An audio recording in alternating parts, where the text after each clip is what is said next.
Hey yo, what's going on, everybody? Welcome to the weekly comic wrap up, episode 84, the show where we run through the FOC selections of the week by my brother Lefteros. We go through some of those books that sold on the aftermarket. That's right, we bring you the market report and then we talk some of those hot topics. But before we get into any of that, guys, it is March 16, 316. What? You know exactly what I'm referring to right there. Stone Cold Steve Austin, yo.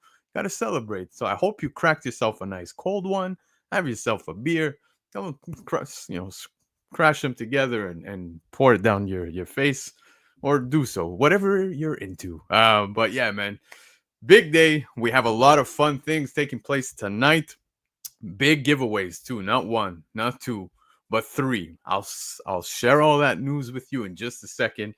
Before we get into it, guys, I want to shout out Harry. I don't know if you guys saw last week's show, but I was talking about this particular warehouse sale that took place just yesterday. That's right, the Montreal Comic Warehouse Sale basically allowed other vendors, people that are looking to sell some stuff, offload some of their things, sell. It was a nice con. I highly praised it, and I unfortunately couldn't make it, so that upset me. But regardless, I'm in the Telegram chat. That's right, we have a Telegram chat, and I'm proud of Harry. I'm proud of the little comic community that we have here in Montreal. It might be small, but man, it is mighty. Multiple vendors were set up, so it took place in a warehouse. As you can see some photos here, there was absolutely everything from toys, video games, cards, tons of cards, by the way. I saw a lot of Pokemon cards, sports memorabilia, comics. You could see everybody having a great time. It was cool because it's set up in a warehouse and there was so much stuff that was available for whatever you're into. If you collect toys, there were toys. If you like cards, there was everything. And I really want to shout out Harry, as I said, who organized this, put this together. I'm going to say something a little special at the end. We also had an artist there. He's local here. His name's Luciano. He does incredible work, man. If you guys haven't seen his stuff, I'm going to pop back to this video on YouTube and drop his Instagram link because this guy is just so good. He needs to be on a cover officially. Like, we need to get him up there, man, because he's dude, his Batmans are great, his Venoms, his Spideys. I saw so many people supporting him. He was banging out sketch after sketch. So shout out to Luciano. And to the left, as you can see, Comic Legion themselves were there as well, man. So yeah, that guy in the gray t-shirt in the far back. Yeah, well, that was probably the only sad part about the comic convention that took place at the warehouse. Everybody had to meet Chia Pet. So I apologize to all of you who went through that, but the rest of the Comic Legion team is absolutely amazing, man. Great people, and I'm kidding. Chia Pet's a great guy, man. Harry did something very cool. Originally, when he put this together, he was charging, people for the tables. And at the end, just to show his appreciation, told every vendor, guys, it's free. Like, he didn't even take a penny. He said thank you to everybody for supporting him in the last year. I love to see how this community came together over the weekend. Montreal, guys, we we have Montreal Comic Con, which is great, but otherwise, these little conventions, man, that's where the fun happens. That's where you can see some of those hardcore collectors, man, and I love seeing that. So hopefully I make it out to the next one. Shout out to Harry. Shout out to everybody who was set up there. Shout out to everybody who attended. It looked like I missed a phenomenal time. So I'll make sure to be there next time. All right. Speaking good times, guys, we have the show ahead of us, but I mentioned we have not one, but three giveaways. That's right. What are we doing tonight? Love for Comics is our guest tonight. I see him sitting backstage. The man is ready to go, and he's ready to celebrate, guys. Not just, we're not just going to talk comics and all that fun stuff, but he's giving away three comics. What are we doing? We're ripping open a Bryce comic trading pack. So if you guys are not familiar, Bryce Comics actually came out with this pack, and what is also included in these packs is some amazing prizes with a golden ticket. As you can see, there's over $60,000 in prizes alone. At the bottom left, if you get a golden ticket with the name of the title mentioned, so as you can see, there's an AF-15, there's X-Men 1. A few of these have already been won in some of the packs, but if not, there's 3 comics exclusives that were made specifically for this. So you can see on the right-hand side of the photo, there's some pretty cool covers, and Love for Comics bought a ton of these packs, and he's gonna rip one open live on the show, and each book that gets pulled will be given away. So we have a chance for 3 separate people to win a comic tonight. But guys, let's not keep the man backstage much longer. Let's make Love for Comics talk about this, brother. Love for Comics. Yo. Oh, we got the ovation. We got the ovation. What's up, bro? What's going on? Not much, not much. Dude, I was just saying how you went crazy on this. You bought a tremendous amount of packs, right? Well, yeah, I got 23 in total. 23 in total. Holy cow. 23 packs. Holy cow, man. And you've already sold some through Whatnot and all Yeah, that fun stuff. I think I sold the majority. I think it was like 16, 17 packs. I have a few packs left in the marketplace, and then I have one pack that I'm giving you here, and I just hit 5,000 followers, so we're gonna do a giveaway show. And there's Nice. gonna be 6 different giveaways that we're gonna do for the chat. That's But wicked. So but you're if we doing a pull giveaway. if we pull the golden ticket, that's staying with me. There But you go. the regular books we're gonna do, we're gonna give away 2 packs during the 5K giveaway show on Whatnot. There you go. So that's chill, man. So on your Whatnot show, if you guys are on Whatnot, as you heard, Love for Comics, go check out his Whatnot. He's doing giveaways. He's doing tons of crazy things, man. And yo, the shows are fun. You see, he gave us a round of applause right there. That was all him. That wasn't me. And yeah, man, I pop in on some of those sales, man. You keep it very entertaining. No, I mean Very- I'm looking, for a fun time. I'm not looking to, sell some beat up books that I have laying around for, to try to make a profit or stuff like that. I do have I've done it twice, or I've done it a couple times, but twice have been successful with the way the show's been run, where I take a flat rate shipping box and I Yeah. fill it up with 30 to 40 comic books in it, and then I auction it off at $2. Yeah. And basically what that does is it helps me get rid of some of this stuff here. And this Saturday I was happy to get rid of 2 short boxes, and I did it in 30 minutes. That was like a 30-minute show. Yeah. Crazy, man. That's amazing things. But I'm beyond humbled over the fact that you're choosing to do this on tonight's show, that you want to rip it open, give it away to this awesome chat. Who I see you all here in the chat showing up. Full of legends in the chat, and you guys are here religiously. This is church for me.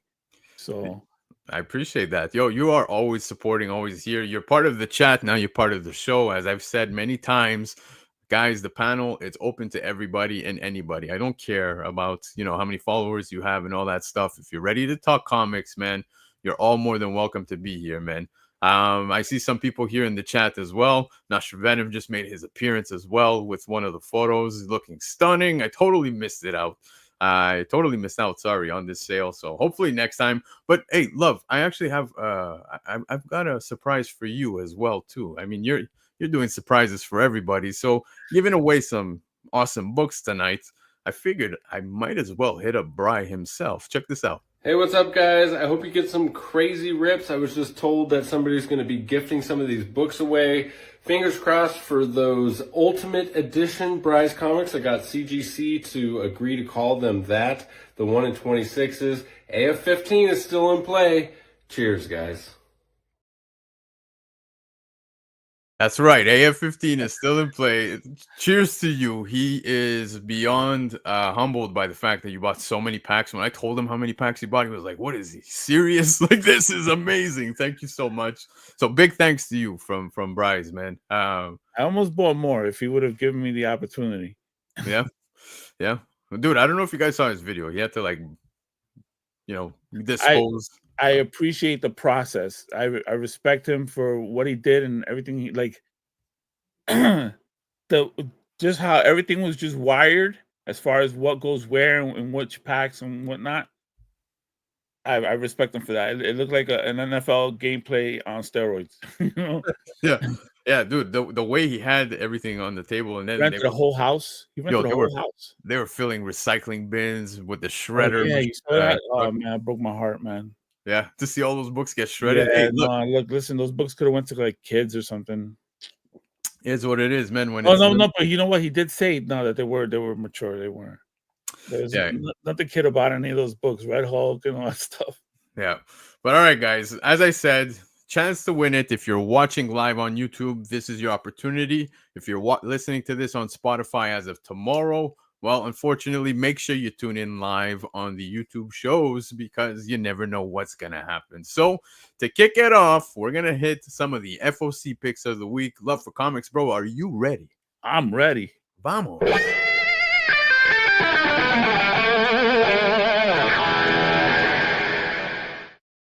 All right, guys. All right. It's the FOC selections of the week for March 17. Of course, these picks selected by Lefteros. If you're not already, you're missing out. But go follow him over on Instagram at Lefteros. And of course, you can go check out more of his article over on Covrprice. Make sure to subscribe to Covrprice. It's very cheap. And you can see some other great content. Now, if you live in the United States of America, you might want to pick up some of these books over at comicnation.us. They're already giving you 15% off. Get an additional 5% off by using discount code Black Crown. And Canada, don't worry, man. Comic Legion has you back. 20% off already on the cover price. Get an additional 5% off if it's your first order. So make sure, again, go visit comiclegion.ca. Chia Pet, block your ears. But I just want to remind everybody, we're here to bring you the information. No one's telling you to buy every single one of these books. All right.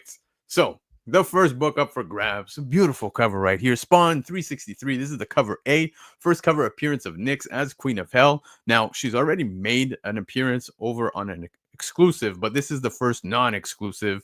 And who better? Bjorn Berend. Dude, okay, hold on. I have to say, Spawn covers, when it's Bjorn Berend's, always hits a home run. Love them. But this is an automatic pickup for me. Yeah, no, Beyond Brands is amazing. I have a ton of his covers. Yeah, it's stunning. Now, Nyx as Queen of Hell. I'm all for this. Like I said, this is what's bringing me back into the Spawn stuff. And what about Todd? Right, he's back Oh in. yeah, Todd too for sure. But I mean, this happened prior. Yeah, it happened prior to the Todd return, so it kind of piqued my interest. I'm like, hey man, I really gotta hop back into Spawn. So this is totally one of those reasons. Again, non-exclusive, and it's on a Spawn cover. I like this. It's a good pickup for this week. But speaking Spawn, guys, I don't know if you guys remember the Spawnuary stuff. Remember Todd McFarlane? They opened up submissions from artists to submit their covers. And here we got one of those covers. So here is the winning Spawn cover depiction, and the person who won this was actually Edward Delandre. So very nice cover. Yeah, this is That's stunning. a sick cover. I see why you picked it too. It's amazing. Right, dude, I couldn't agree more, man. I think this is a stunning cover. It's sick. I am totally gonna pick up both. And yo, shout out to Edward Delandre, because this is not small time stuff. This is big, man. No, that's huge. Hey, did he say how many artists submitted? Like, dude, there were so many, man. I knew people myself who submitted. You know what I mean? And I was like, damn, I could only imagine how many they are, running through to see who's gonna make the cut. So this one making the cut, man. I wonder, what other ones we're gonna see, but this one is really well done. And like you said, I could see why they went with this one. It's sick. It's a sick cover. Yeah, definitely has a future. Hey, I was talking to Luciano from Montreal, who was at the con, telling you, man, a lot of great artists out there, man. And I like to see this stuff. I want to see more unknown artists get a little bit of spotlight. Well deserved. This is a sick cover. Now, up next, G.I. Joe, A Real American Hero, Jinx #1, cover A. All new silent, no dialogue, one shot featuring Beachhead. Now, I like this. I want to just show you guys something else, though. Check the 1 in 25 incentive, okay? This is George Fornes. We spoke about the Beachhead book last week for the FOC, and I don't know if you remember this, but the 1 in 25 is the exact same thing, but it's like with the letter G, right? So we're getting some connecting covers here with the ratios. It's gonna spell out G.I. Joe clearly. Great. Yeah, man. I think this is gonna look great. Definitely. Yeah, that's just, yep. I'm definitely gonna, have this on my wall. Yeah, dude. If you can afford to get the 1 in 25s for this whole set, No, that's um, cool. It's like, okay, this G.I. Joe one would look sick. Transformers did it, you know, with the ratio covers, they were all connecting. So yeah, it would look great. Yeah, man, absolutely. I think it's gonna look incredible altogether. Lefero was saying, I think this is gonna be a great book. Danny's a cool artist on interiors, and the interior artists are getting writing credits on the silent one shots, which is pretty cool. I like that they're actually doing this. Deeds in the chat saying this is gonna be expensive. Exactly. If you want Yep. to keep this rolling, man, you're gonna have to commit. You can't just be there with the letter I, right? It's just it doesn't work. It doesn't work. But anyways, up next we got Superior Avengers #1. This is the first team appearance of the Superior Avengers. New versions of Ghost, Abomination, Killmonger, Malekith, Onslaught, and Doctor Octopus. It looks pretty cool, man. Shout out to Jeb, bro. I see him here in the chat, man. We're in the Telegram chat where he's always dropping some crazy info. Yeah, he drops like it's hot. And it's funny. Constantly. It's like a spigot and you can't turn it off. Yeah. One of those in the chat, it's funny because he drops a lot of great information and then like people skip over that shit sometimes, right? Unfortunately, A lot. or it'll get buried by It nonsense. gets buried. Yeah, we start talking about movies or whatever, and then a book is gonna pop and it's like, oh, we go back and it's like, shit, Jeb told us about this. Yeah, Listen. exactly. You gotta pay attention. Yeah, for sure, man. I love that Telegram chat, but I'm also liking what I'm seeing out of this. Jeb was dropping some fun stuff, information about it. It's looking fun, man. It's looking promising, and the team is pretty badass, man. Like, Yeah, but I'm all for this. That's pretty cool. Right now, it doesn't end there. There's also this amazing Kyle Hotz cover, bro. Kyle Hotz, love his stuff, man. This one right here is the new Killmonger cover depiction by Kyle Hotz, of course. Dude. Pretty cool cover. I like it. Yeah, it's a sick cover. I love it. Yep. So this is a pickup from myself. I'm on board with this. Now, Web of Venomverse, New Brains #1. Here's the main cover. First appearance and cover of Venom Mouse and Venomized Katie Power. Now, the Katie Power stuff is pretty cool. I like that. But it seems everybody's turning their attention to Venom Mouse. Did you see some of those designs on this Venom Mouse? No, I haven't.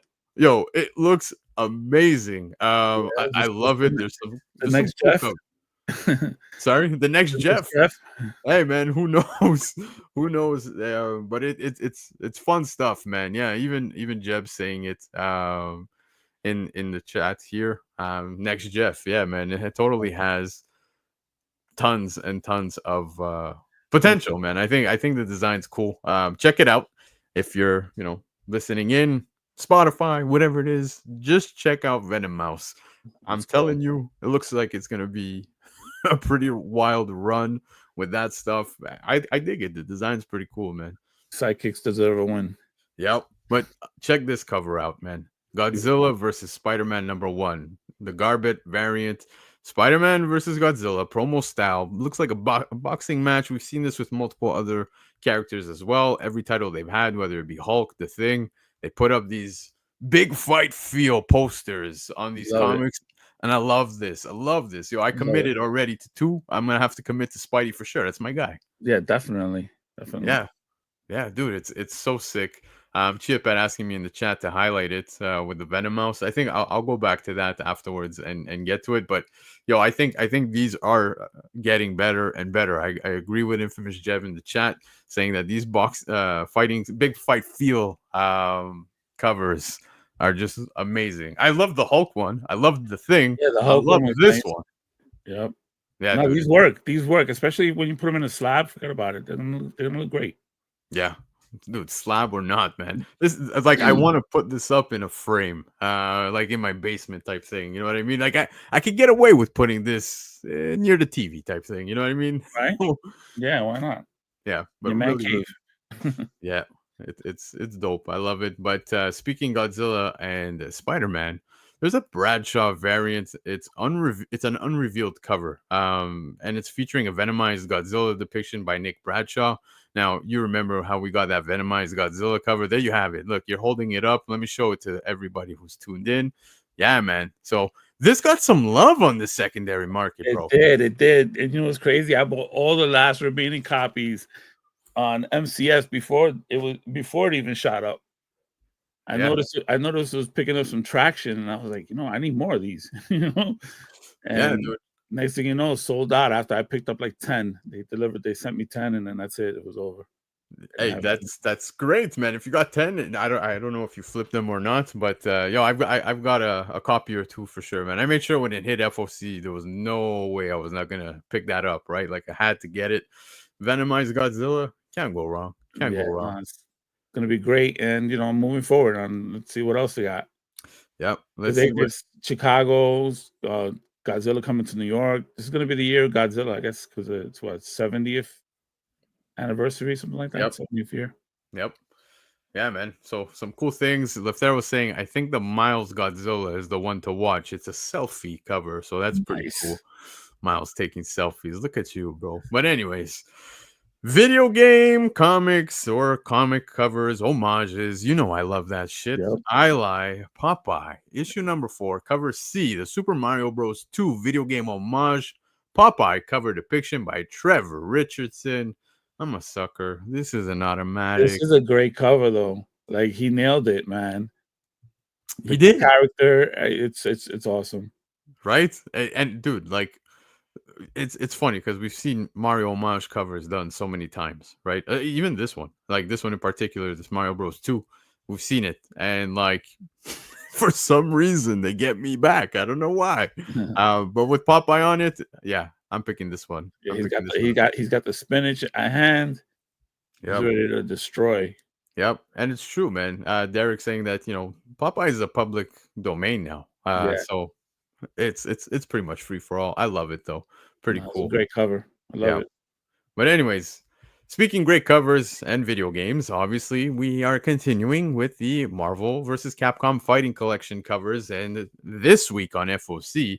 We've got Cable on Cable Love and Chrome, and of course we have Sabretooth on Wolverine issue 8. Again, another set that I've committed to, but just when I thought they were going to slow it down and like we got X amount of covers, we were good. No, they're doing the whole roster, bro. Yeah, and you can't not be, you got to be a completionist. You can't just like, I'm going to stop collecting them, Yeah.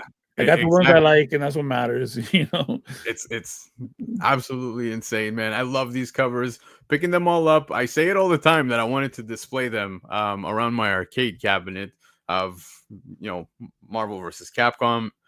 I don't think that's gonna happen, bro. I don't think it's gonna happen. It's gonna take up a whole wall, so I'm not gonna be able to do that. Shout out to everybody in the chat, by the way. I see you all here, man. I appreciate you guys. Love you guys. I know you're waiting anxiously for that giveaway. We'll get to it. But we got to talk some comics. Up next, this is a cover selection, and it is so damn good. Stephanie Hans, dude.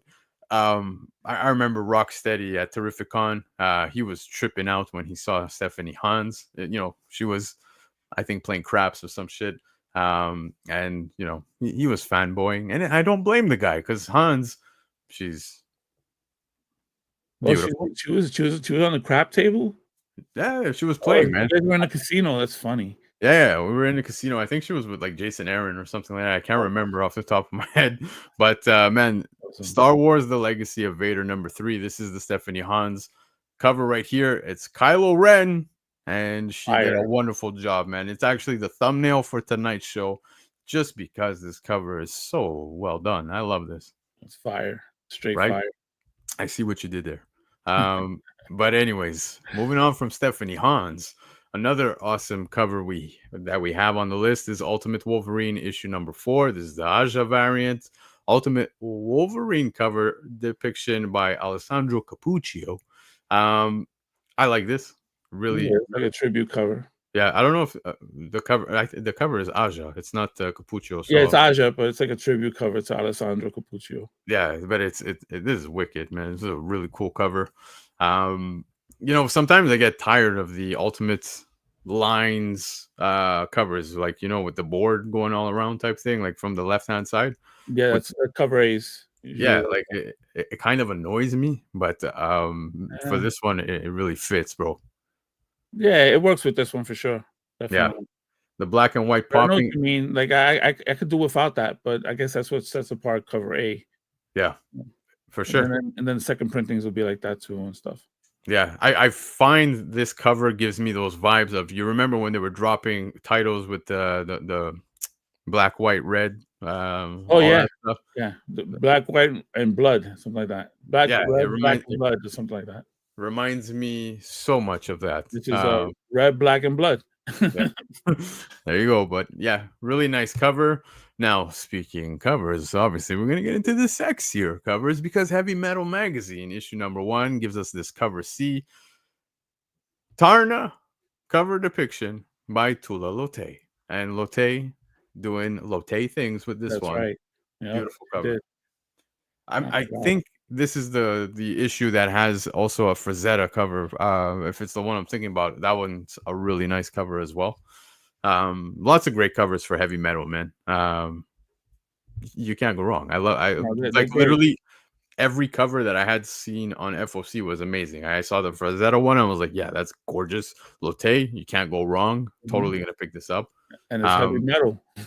Yeah, it's got a bit of a price tag behind it, but it's still a very, very nice cover. So this is totally a cover selection this week. Now, I want to tell you guys about this. Shout out to Lefteros, of course, putting this on the list, but Pin Apocalypse. And if you guys remember, we were having a hard time pronouncing that over on Covrprice when it made the list. Yeah, yeah, Pin Apocalypse. This is a Lunar exclusive for the second print. So that means this is solely on Lunar, guys. You're not going to see this anywhere else. So if this is, that Massive obviously left Previews World. They left Diamond, and now they're, doing their stuff with Lunar. Shops might miss this if they don't have Lunar accounts or whatever it is. So do your best to try to secure this. Maybe let your shop know. If you're into these, I don't think these are going to go too crazy. I think some people might sleep on this. Some shops might sleep on this. So I think, maybe hit them up. Let them know if you like these covers. I think all three are stunning. But guys, I'm sorry. This 1 in 25 incentive by Shubina is so good. Kind of gives me the Nakayama vibes when he does, the negative spacing stuff, but just, bringing the sex to this one. Way better. Nakayama vibes here. And JTC too. Yeah, you see it, right? Yeah, totally. Sweet color. I'm happy you said JTC. It's like if Nakayama and JTC had a baby, this is what it would look like. Yep. So I like this 1 in 25 incentive for Pin Apocalypse. Like I said, let your shops know. I'm sure, majority of shops got Lunar accounts. So, maybe just hit them up. Be like, hey, do you got Lunar? Because I want to get this. So they have that. Assorted Crisis Events number 1 is actually going to a second printing. I haven't had the opportunity to even read issue 1 yet, but I know it was pretty enjoyed by most people I spoke to regarding this one. So I got to get on this. And if you're like myself and you missed out on ordering a copy, well, you can do so now by getting the second print if you want to keep up with the read. So yeah, this is basically a reminder. Hey, we're still here. Yeah, exactly. But it's a good opportunity to pick it up. Like I said, I think I picked one up, if I recall correctly.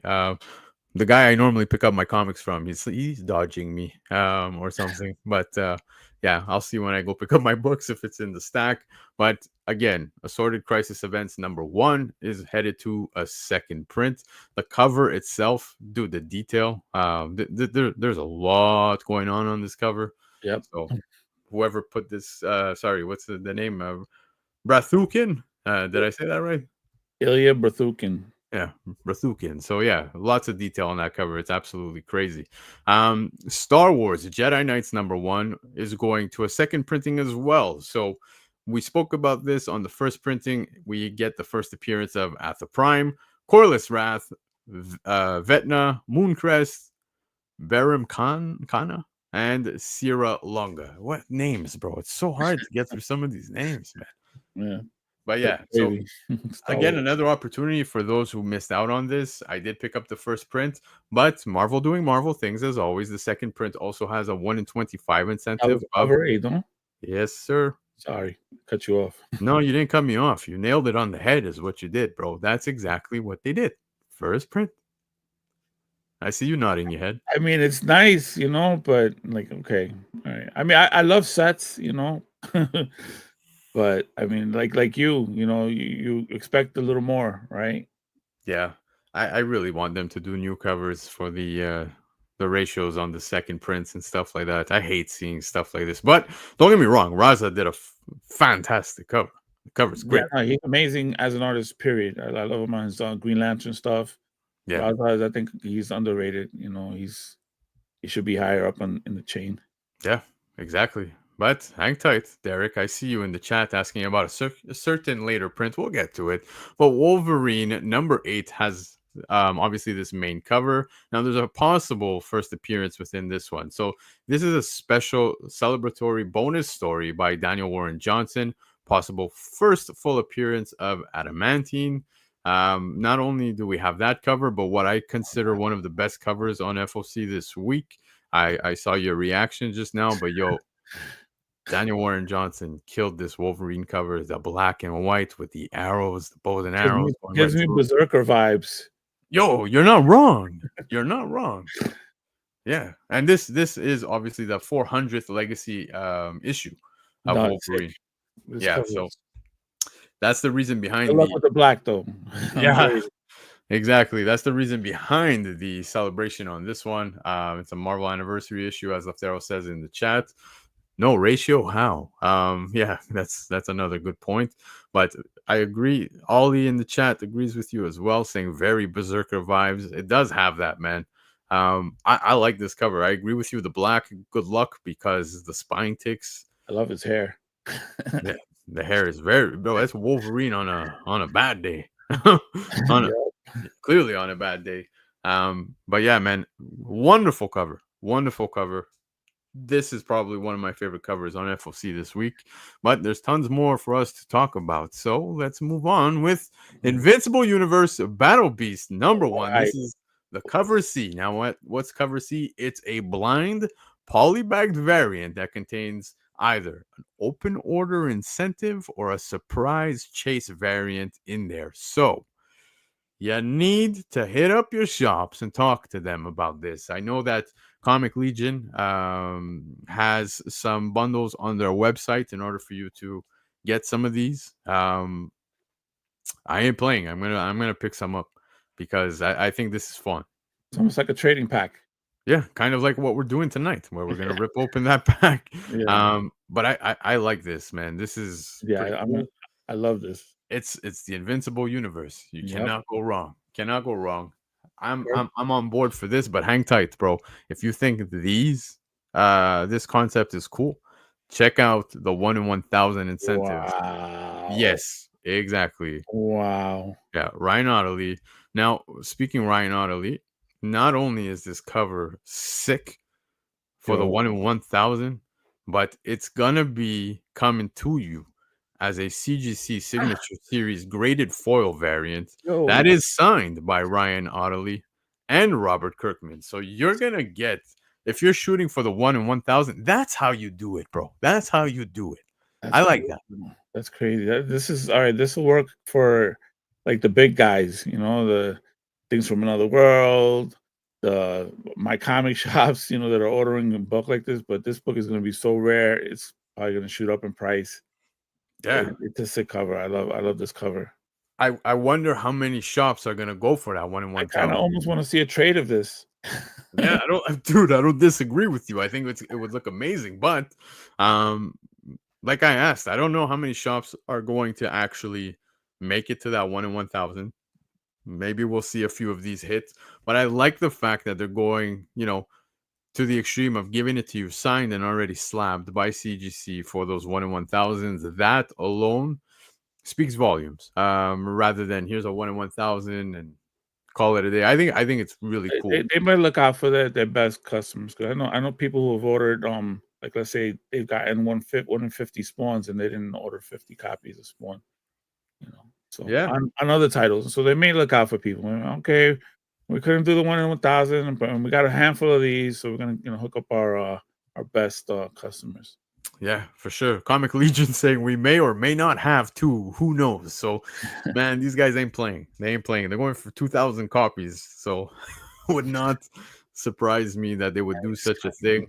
But I agree with Jeb, man. Making things fun again in comics. This is fun. I guess I like that they're going to be doing the Battle Beast packs. If you're going to shoot for those, so that's pretty cool.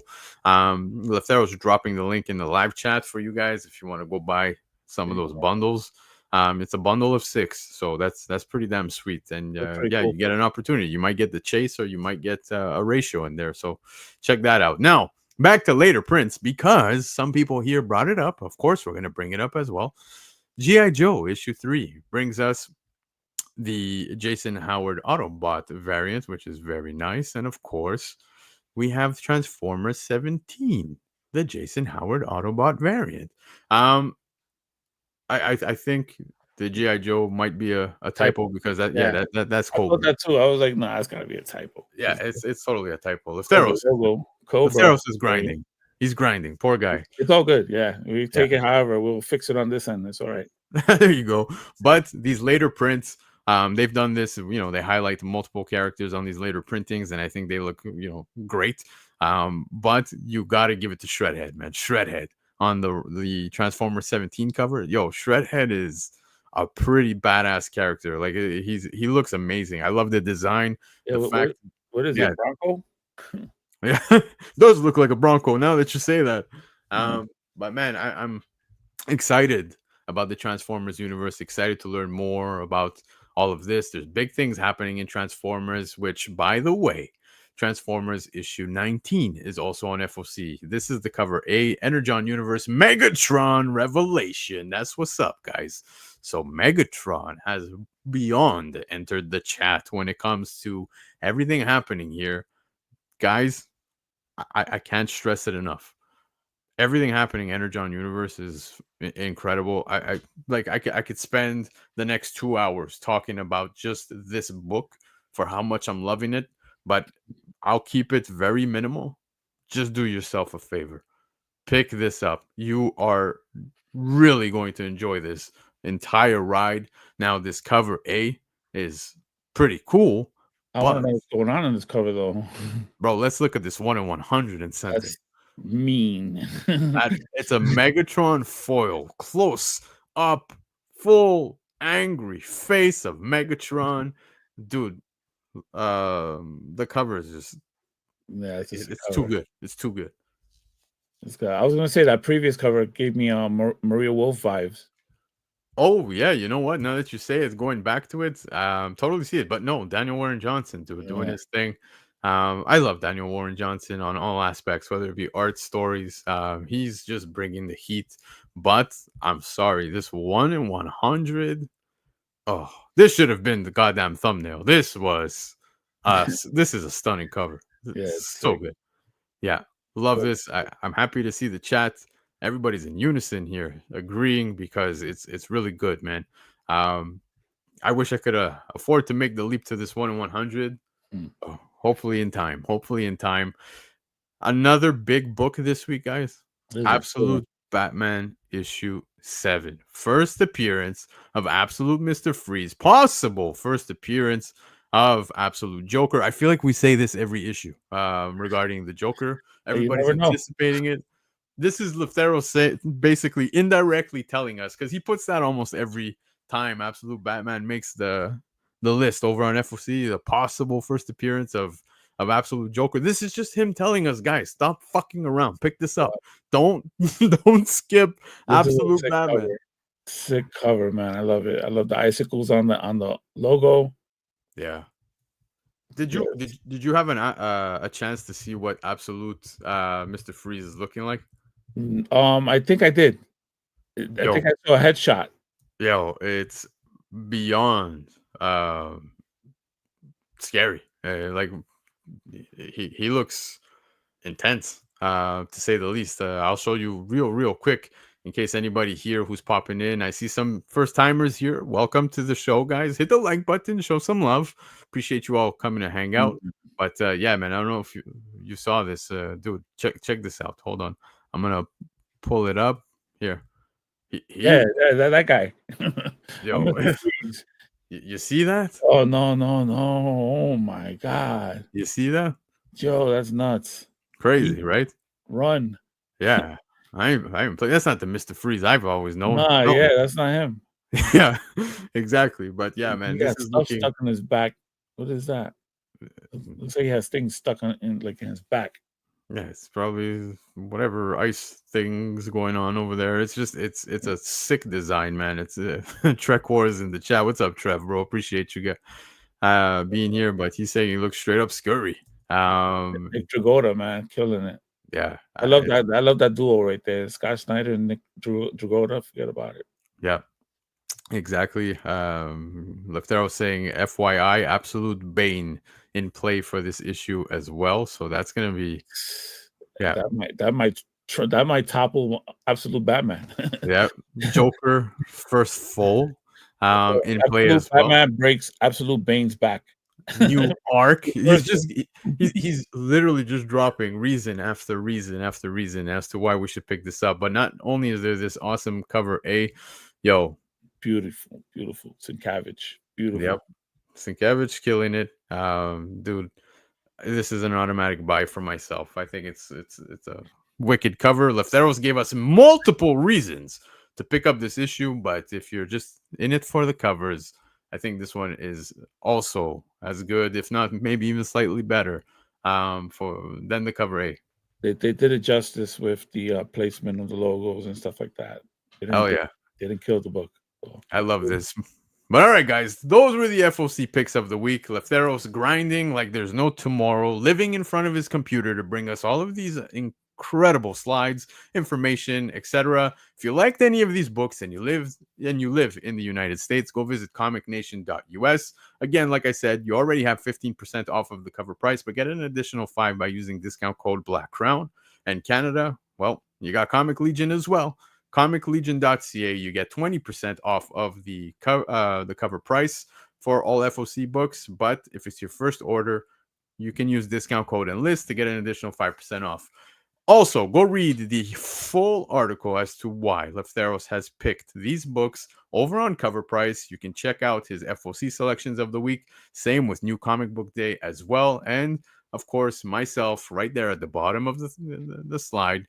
If you're enjoying yourself and it's your first time here, hit the subscribe button, hit the like button, comment below. Let me know what you guys think of this list. All right. And if you're in the US, make sure you hit up comicnation.us. Yeah, dude, I see you. You're active with Comic Nation, man. How have your experiences been? I get like weekly packages. Hey, he's amazing, man. It's always good to work with somebody, like him. He takes care of his people and he's always pumping out the fire, and I'm always, trying to put it out with water before somebody else takes it. I'm always constantly claiming. Yeah. Thank you so much. I see you, man. You keep scooping up all the books I wish I could grab because you're up in the States. You're down in the States, and I'm just here like seeing the crazy prices they're dropping on ratios, and I'm like, oh man, why do I got to be up here in Canada? Right. No, Yep. I'm so happy with Comic Nation. Like they're just amazing to me. They're great dudes, absolutely amazing. But speaking amazing, it's time we look at some of those sales that took place on the secondary market. That's right, we're bringing you the market report. You ready, bro? I'm ready. Lego.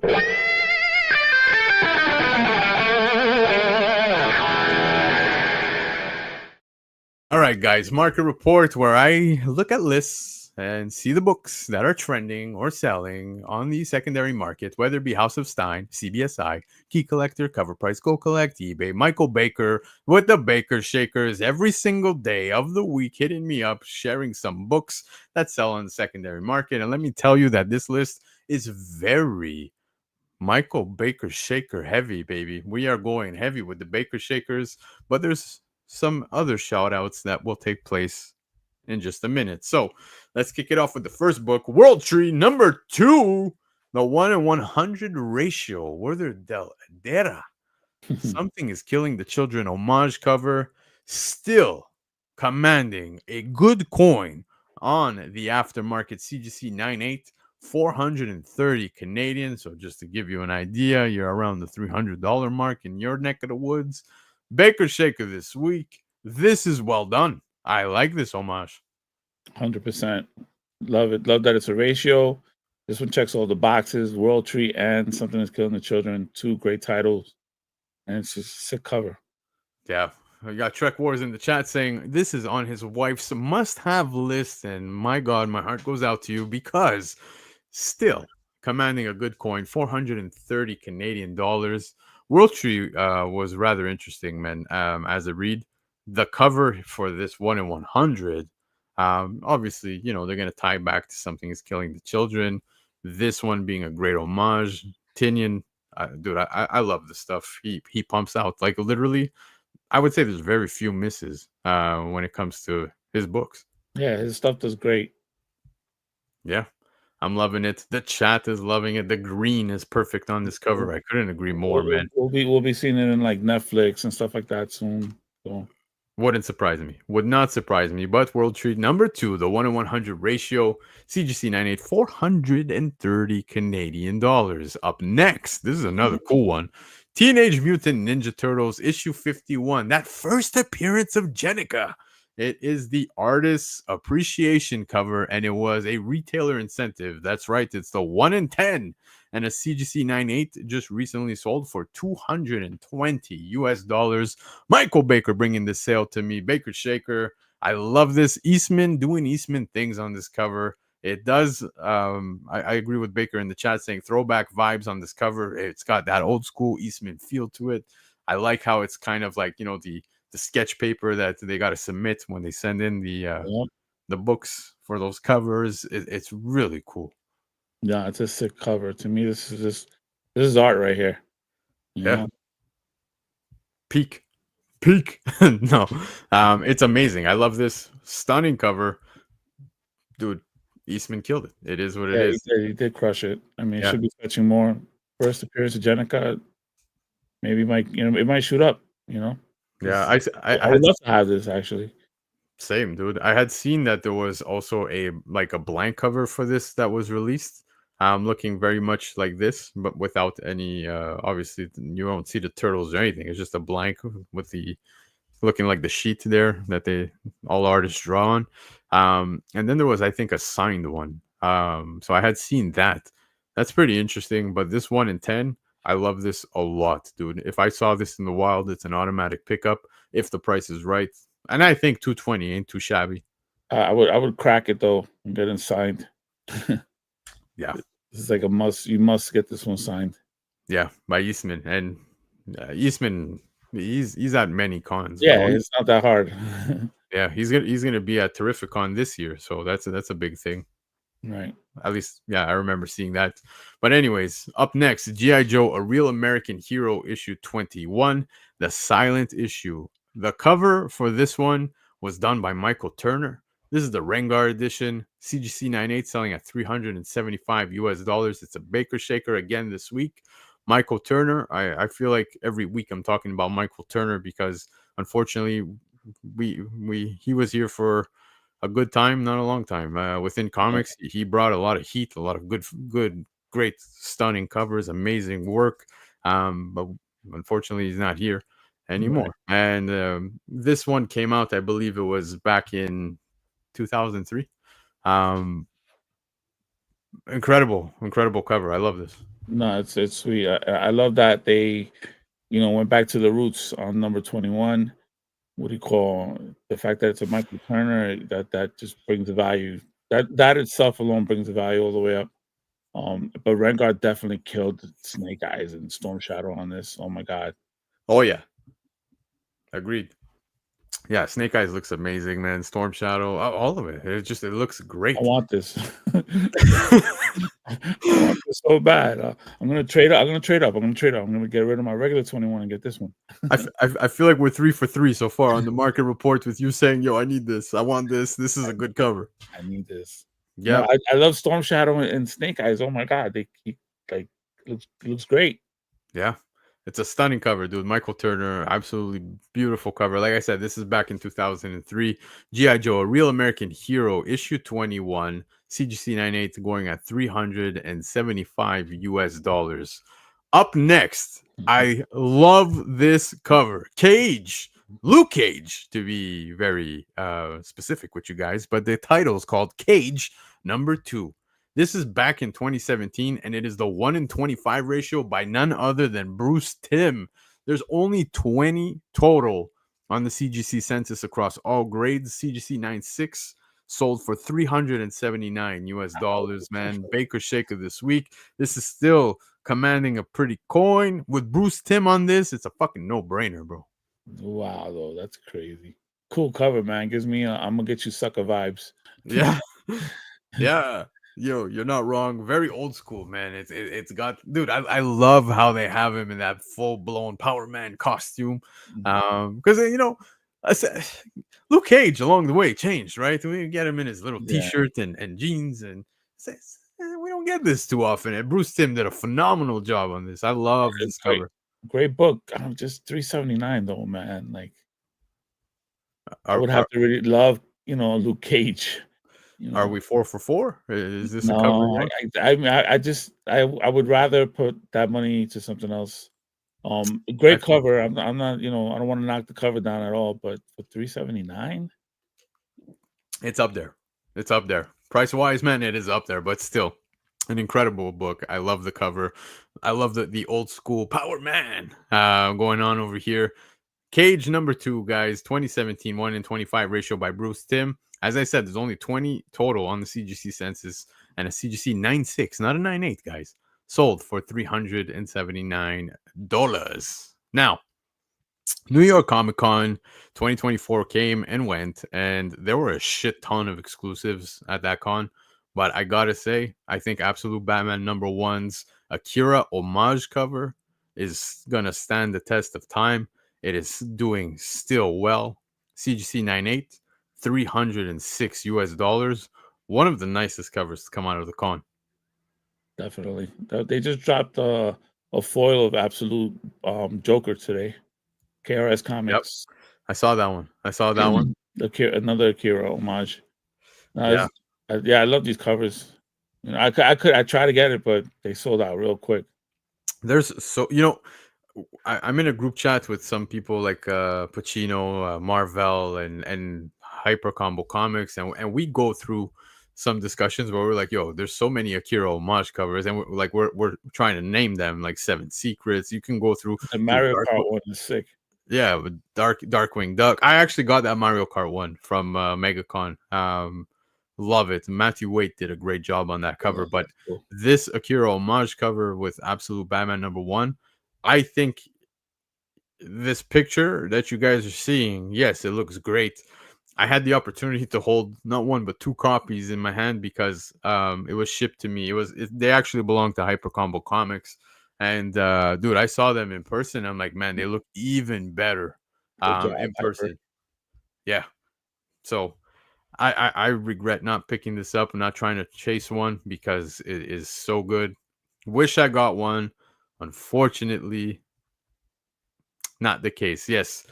Sam asking if it's come down. It did come down a little bit. This is not a top sale, but yeah, man, I'm seeing the chat keeping score like we do over on Covrprice. 0 for 5 right now for some people. I hope nobody ends up in the 0 for abyss, bro.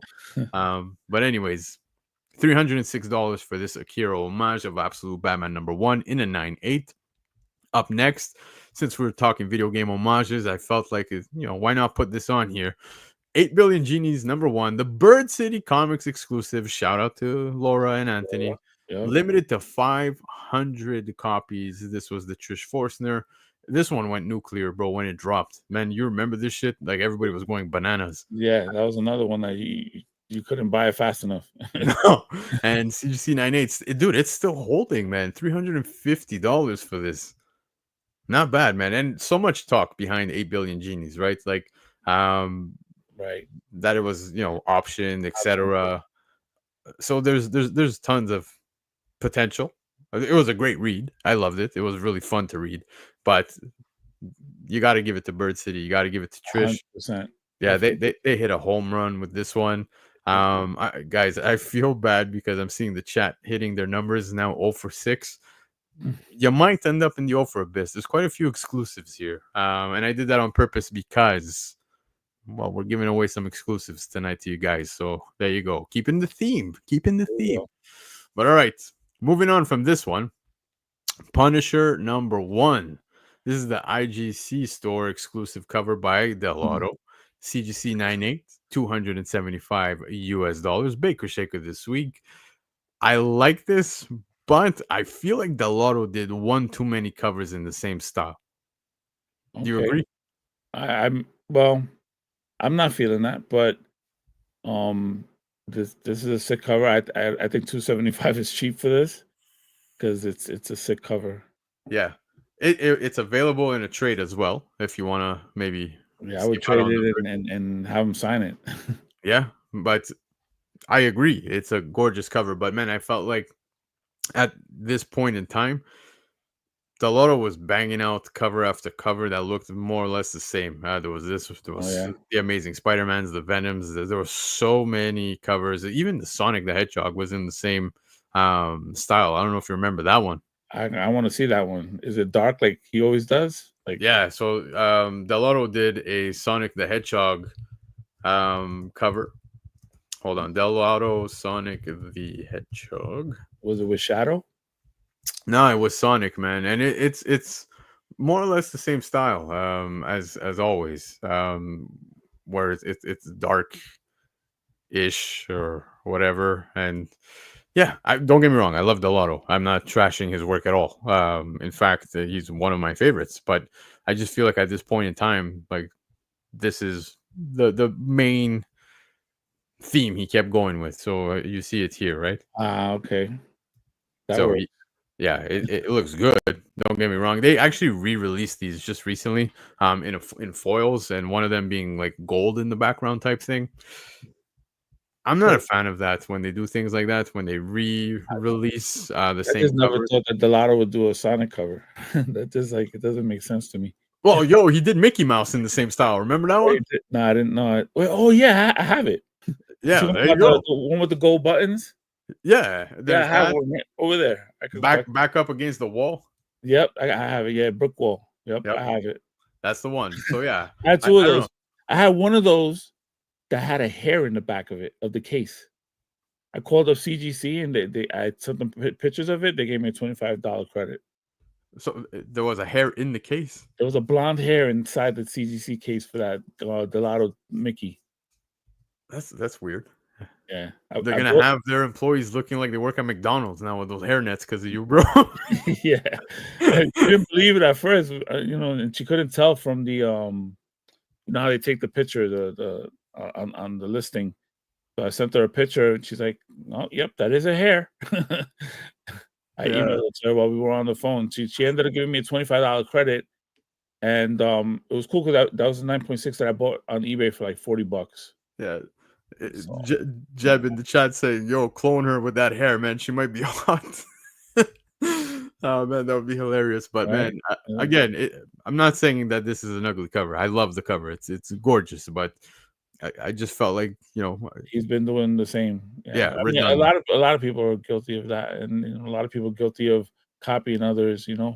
But yes. I just looking at this for the first time, I'm just like, wow, this is sick. I love the shadow in his face, on his body. It's just a sick cover to me. Yeah.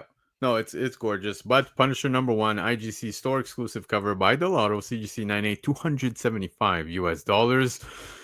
Up next, I need to shout out Mr. Longshort, the entire crew over at Long Story Short, over on the Nearing Nirvana channel, because ironically, to some of you, this might seem familiar. If you watched us on Covrprice on the Shaker Show just on Thursday, we spoke about this book, Fathom number 1. And the cover we spoke about was actually, she's wearing a different color bikini. I believe it was more greenish. And the colors within the water were a little bit more different. But that same night, around more or less the same time, Long Story Short was talking about this particular cover, which is a different one. This is the Aspen store exclusive by J. Scott Campbell, limited to 250, red bikini variant. So that's the difference right there. You got a different bikini on this one. CGC 98, $300. So shout out to the entire crew over at Long Story Short. But again, very impressive. I love Michael Turner. We were just talking Michael Turner, man, and like it's neat to see J. Scott Campbell, do his stuff here on this cover.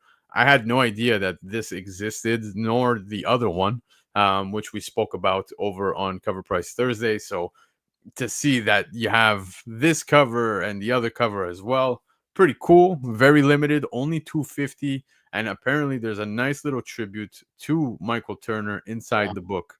So that's cool. Definitely like this one. Yeah. Did you see the other one as well? No, I didn't get to see it. And Thursday, I had a show on Thursday, so I couldn't tune in. Yeah, but both covers are really nice. Unfortunately, Chris Dr. Yo-Yo kind of ruined it for me by saying it looked like she peed in the water, and I was like, come on, bro, don't do this. But still, stunning cover. Love this. Fathom #1, Aspen Store exclusive by J. Scott Campbell, limited to 250. This one being the red bikini variant. It was a CBCS 98, sorry, for $300. Now, up next, here we're bringing you some newsstand premiums, guys, because Comic Book Guy, the comic book #1, you know him from The Simpsons, of course. Who doesn't? Newsstand edition, Fantastic Four 1 homage cover, CGC 98, 950 Canadian dollars for this one.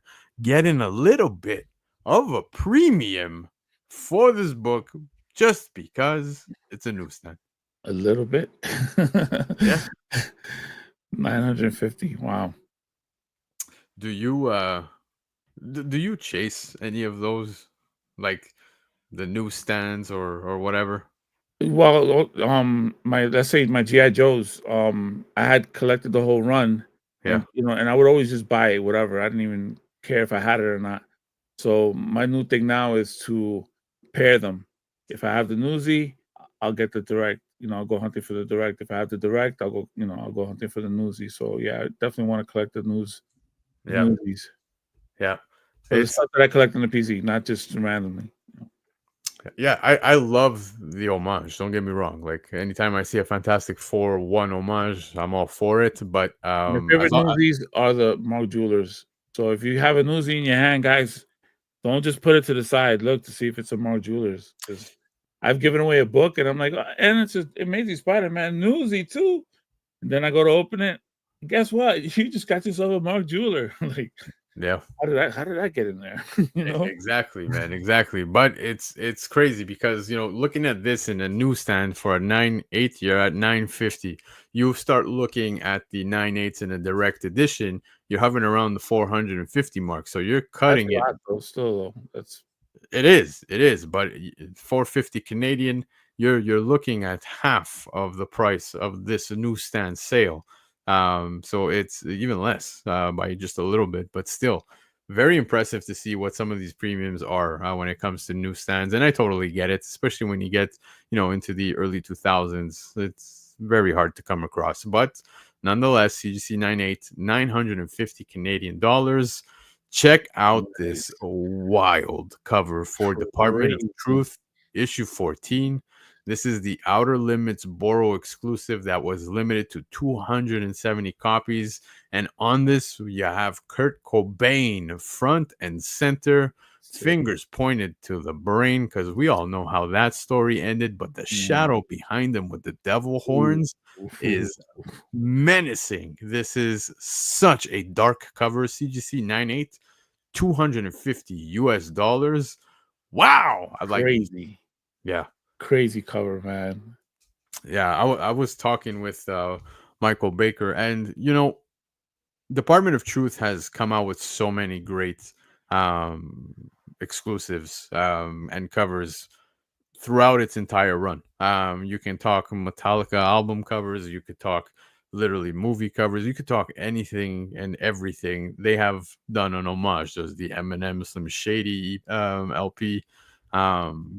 They did everything, like almost everything. But I was telling him, I was like, man, and he said the same thing. You go back to this era of grunge or nu metal and all this, there's a lot of artists who have come and gone.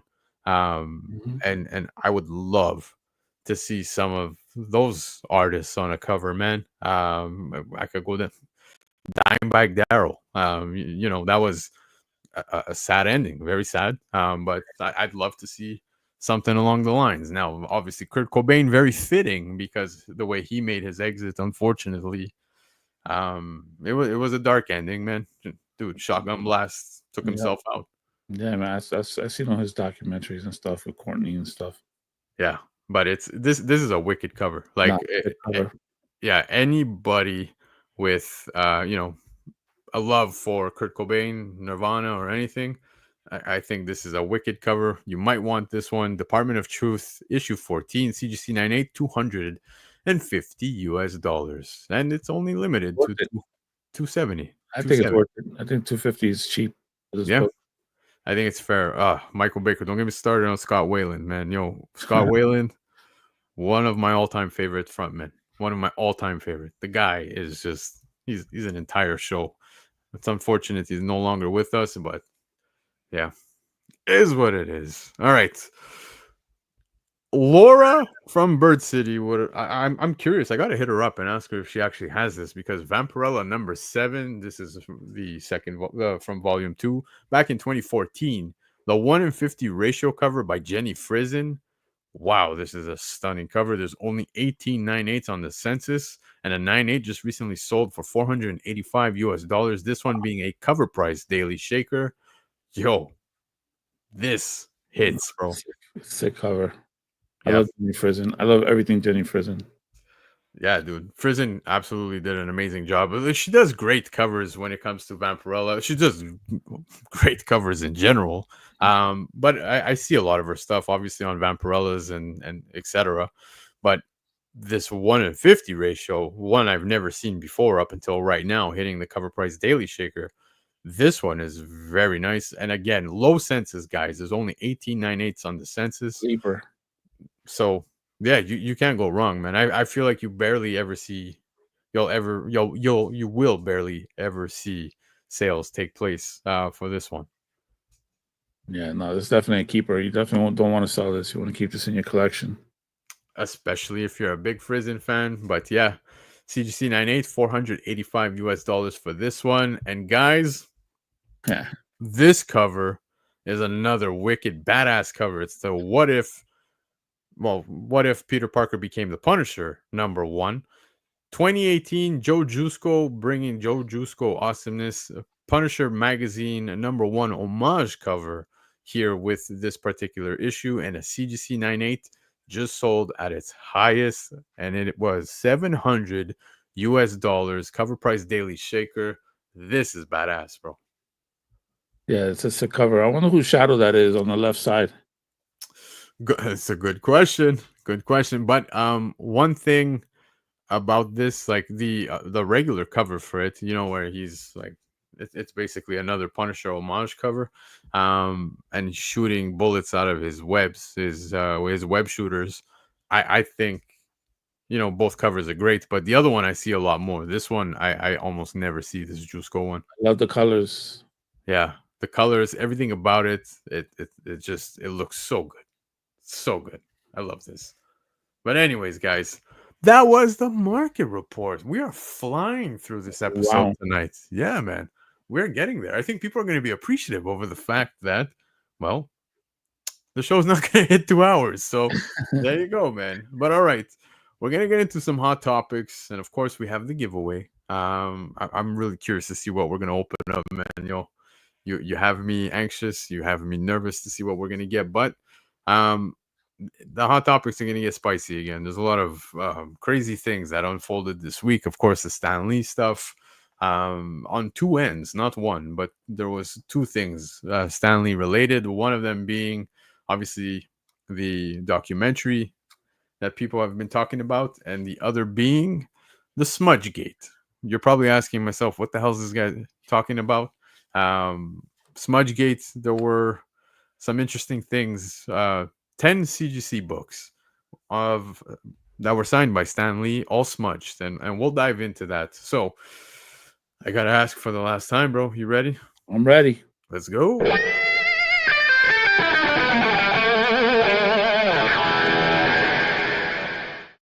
All right, guys, you just heard me break down some of those hot topics we're going to get into tonight. But before we get to any of those, some other fun things. One of them being that San Diego Comic-Con is actually going international, and the first location has been revealed. That's right.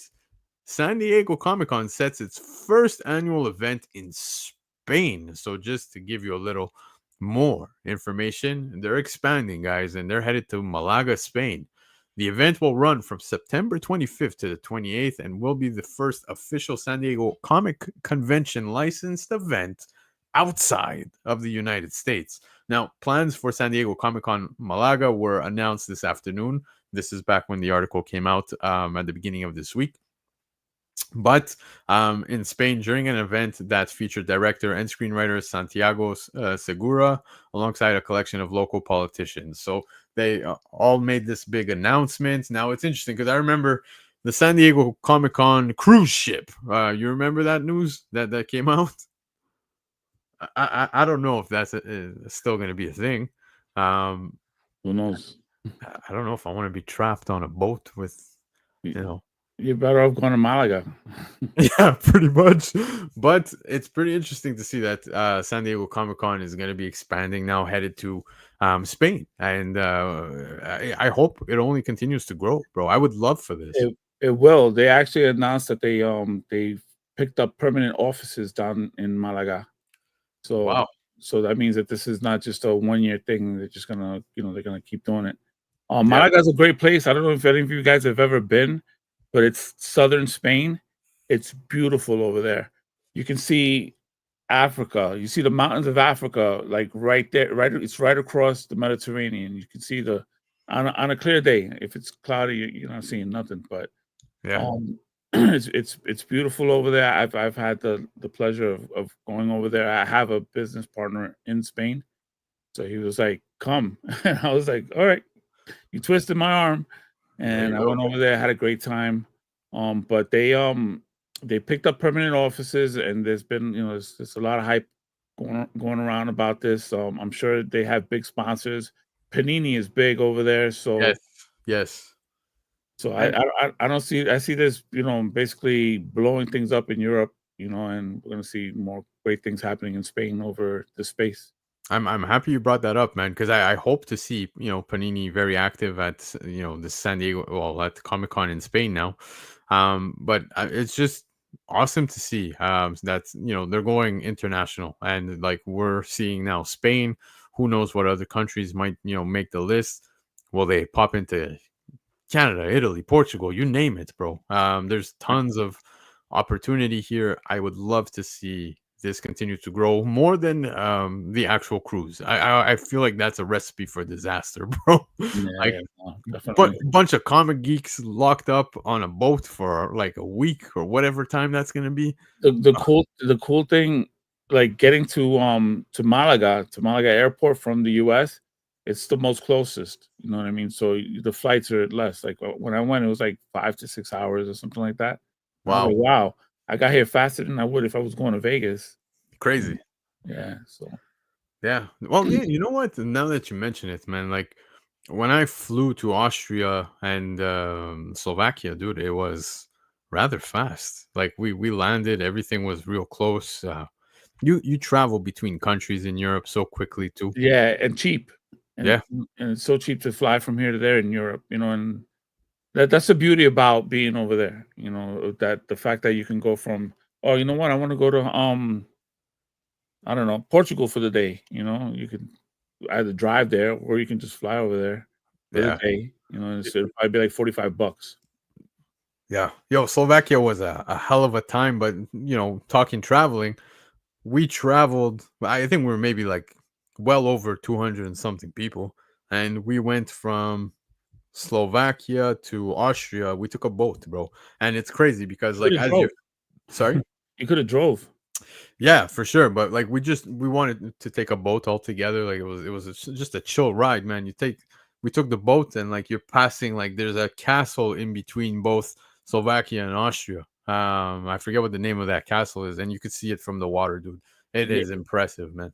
Yeah, the thing about over there is everything is old, Yeah, you get a lot of the the older stuff. You'll see castles and stuff like that were erected 300-400 years ago. Yeah, and I love what Chiapet is bringing to the chat right now, saying that there's lots of great artists based in Europe as well. You got Jimenez, Laraz, Capuccio, and the list goes on, man. You start dipping into some of my fellow paisans. You get the Mastrazzos and some of those guys, man. Tons of great, amazing possibilities to come out of You'll this. see them there because this is short. It'll be a short ride from their home. It's like a no-brainer. Like, Yeah. my neck of the woods. They'll be there. Yeah, exactly, man. But all right, man. So moving on from the San Diego Comic Con news, there's Sadie Sink has been cast alongside Tom Holland in Spider-Man 4. Now, there were a lot of speculations as to who she would be playing even prior to this official casting news. People were heavily saying that she was possibly going to be the Jean Grey of the X-Men in the MCU moving forward. I could see that. See that. It fits. Yeah, there's people saying MJ, which I think kind of doesn't make sense. So with how everything was played out within the MCU and Spider-Man now, from Homecoming till where we're at, we saw Zendaya as MJ. I think she's better than Zendaya as not better. Let me not say that, but like we know MJ throughout the years. Like Zendaya doesn't give me MJ vibes. I think maybe she will possibly.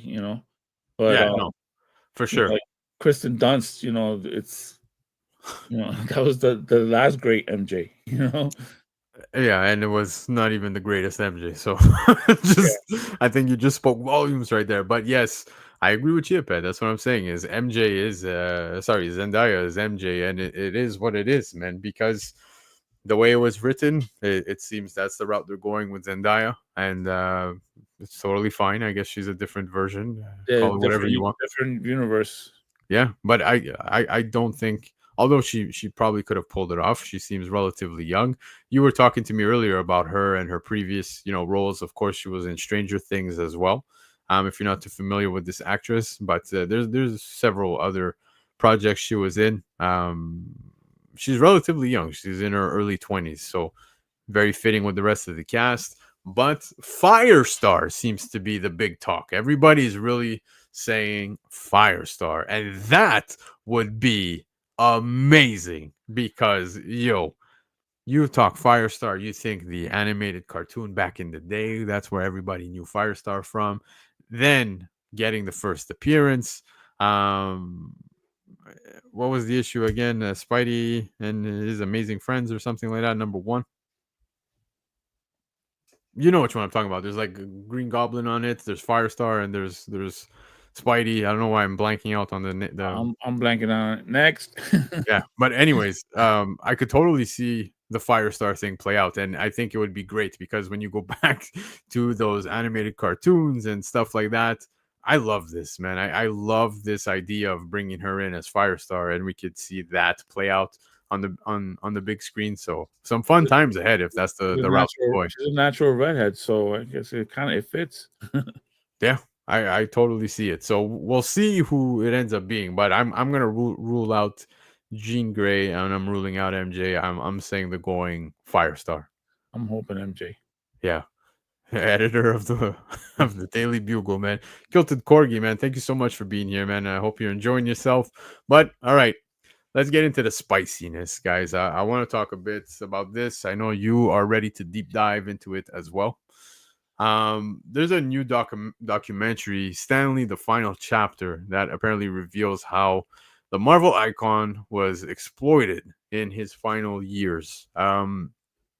So there's a Kickstarter for this one. It's not entirely complete. I don't know if you guys have seen the Kickstarter, but it's got a lot of people talking and feeling certain ways. And I've seen multiple perspectives on how people are feeling about this. Yeah, people are pledging just to roast them. Yeah, so basically here's the Kickstarter, as you can see. So already it's raised, it's been back to 94,892 Canadian. The goal for this is 431,000, I believe, by April 11. Yeah, exactly. So by April 11. Yeah, 300,000 US. yeah, I don't know if you guys have seen the trailer. If you haven't yet, um, I'd encourage some of you to check it out. And be your own judge. But we're gonna dive My into name's it John here. Bullock. I'm gonna mute this for a sec. Now, what I find interesting about this is this guy John. Throughout this, he's been alongside Stan Lee for quite some time, as you can see here, right? So he saw a lot of this unfolding, and he's now coming out saying he feels, that the need to put this out and make a documentary on how he was exploited. But what I find strange is how it happens to be at the point now where Stanley's not here, and it kind of makes me wonder. Like here, I want to show you this clip. I'm gonna share a different screen with you guys if that's okay, because I saw some stuff and I was like, well, he's present for a lot of these things, right? So, like, why was there no interruption of this, or like, why not wave the flag, or try to say something, do something? It's interesting to say the least. You saw this though, right? Yeah, the only reason I could think is like he's trying to secure his own bag, not even on a documentary level. His thought back in the day was like, well, I may lose my job and I need my money, you know what I mean? So I don't know why he didn't say it. He should have said something, but maybe he was in fear of losing his job, and I don't know. I'm just wondering why he didn't say anything either. The only thing I could think of is, he had to secure the bag to pay his, whatever. He's got student loans or something, maybe, Yeah. No, for sure. So look, I just want to show you guys something. Like I said, I'm gonna share a clip. I want you guys to listen. Okay, just check this out. Hold on, where is it? Here we go. This. Thank you very much, sir.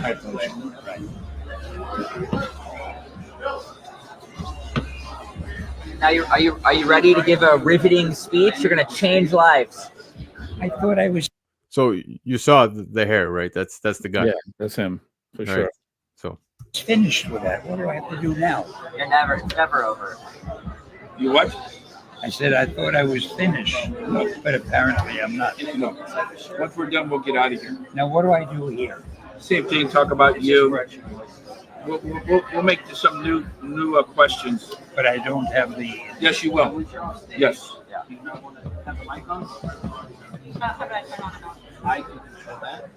You get your money's worth out of me. Every single penny. Penny, like 5 pennies. So to me, that statement where he literally looks at them, looks at the guy, and he's like, "You guys get every penny out of me," and he's like, "Every single penny." Like Terrible. 5 pennies. Yeah, terrible. I want to get this. I want to. If I see this guy in the street, I'm gonna pin him down and cut his hair. Because honestly, he wasn't. He was part of the problem, because he's edging them on. You're gonna change lives. You got to do this. You know what I mean? Yeah, and it's man is like, I'm tired. Like, are we done, man? I thought it was done already, man. Like I feel so. This breaks my heart, man. It does. It is very heartbreaking to hear and to see, guys, because Stanley resonated with all of us. He was pretty much the face, the poster boy, for everything comic related, and we all love Stan Lee. I don't think there's anybody out there who didn't love Stan Lee. But some interesting takes also took place over on social media, and I was seeing some back and forth. Some people saying that this doesn't need to be done. It doesn't need to be shared. Not in this way, I think, maybe. Yeah, because there's you putting something out because you want the world to see it, or do it like this guy is doing it, putting it out, and basically his Kickstarter is basically a merch store. Yeah, all the pledges for different. There's 60 tiers and stuff that you can get for pledging for this. If this isn't exploitation, I don't know what it is. So I want to show you something. So I'm sure pretty much everybody knows Reggie collects. So Reggie posted a video. And here, Let's hear him out. I want to remember Stan Lee. So hold on, I'll start it over for In my opinion. Here. So this right here is how I want to remember Stan Lee. Happy, cheerful, enjoying life, enjoying his fame, enjoying his retirement.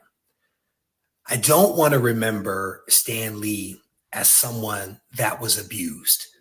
I know that he was abused, but I personally have no interest in seeing a documentary that depicts that abuse. Because to me, it feels like the abuse is ongoing. To support a documentary where someone has filmed the abuse of someone else and then puts it out there for people to watch,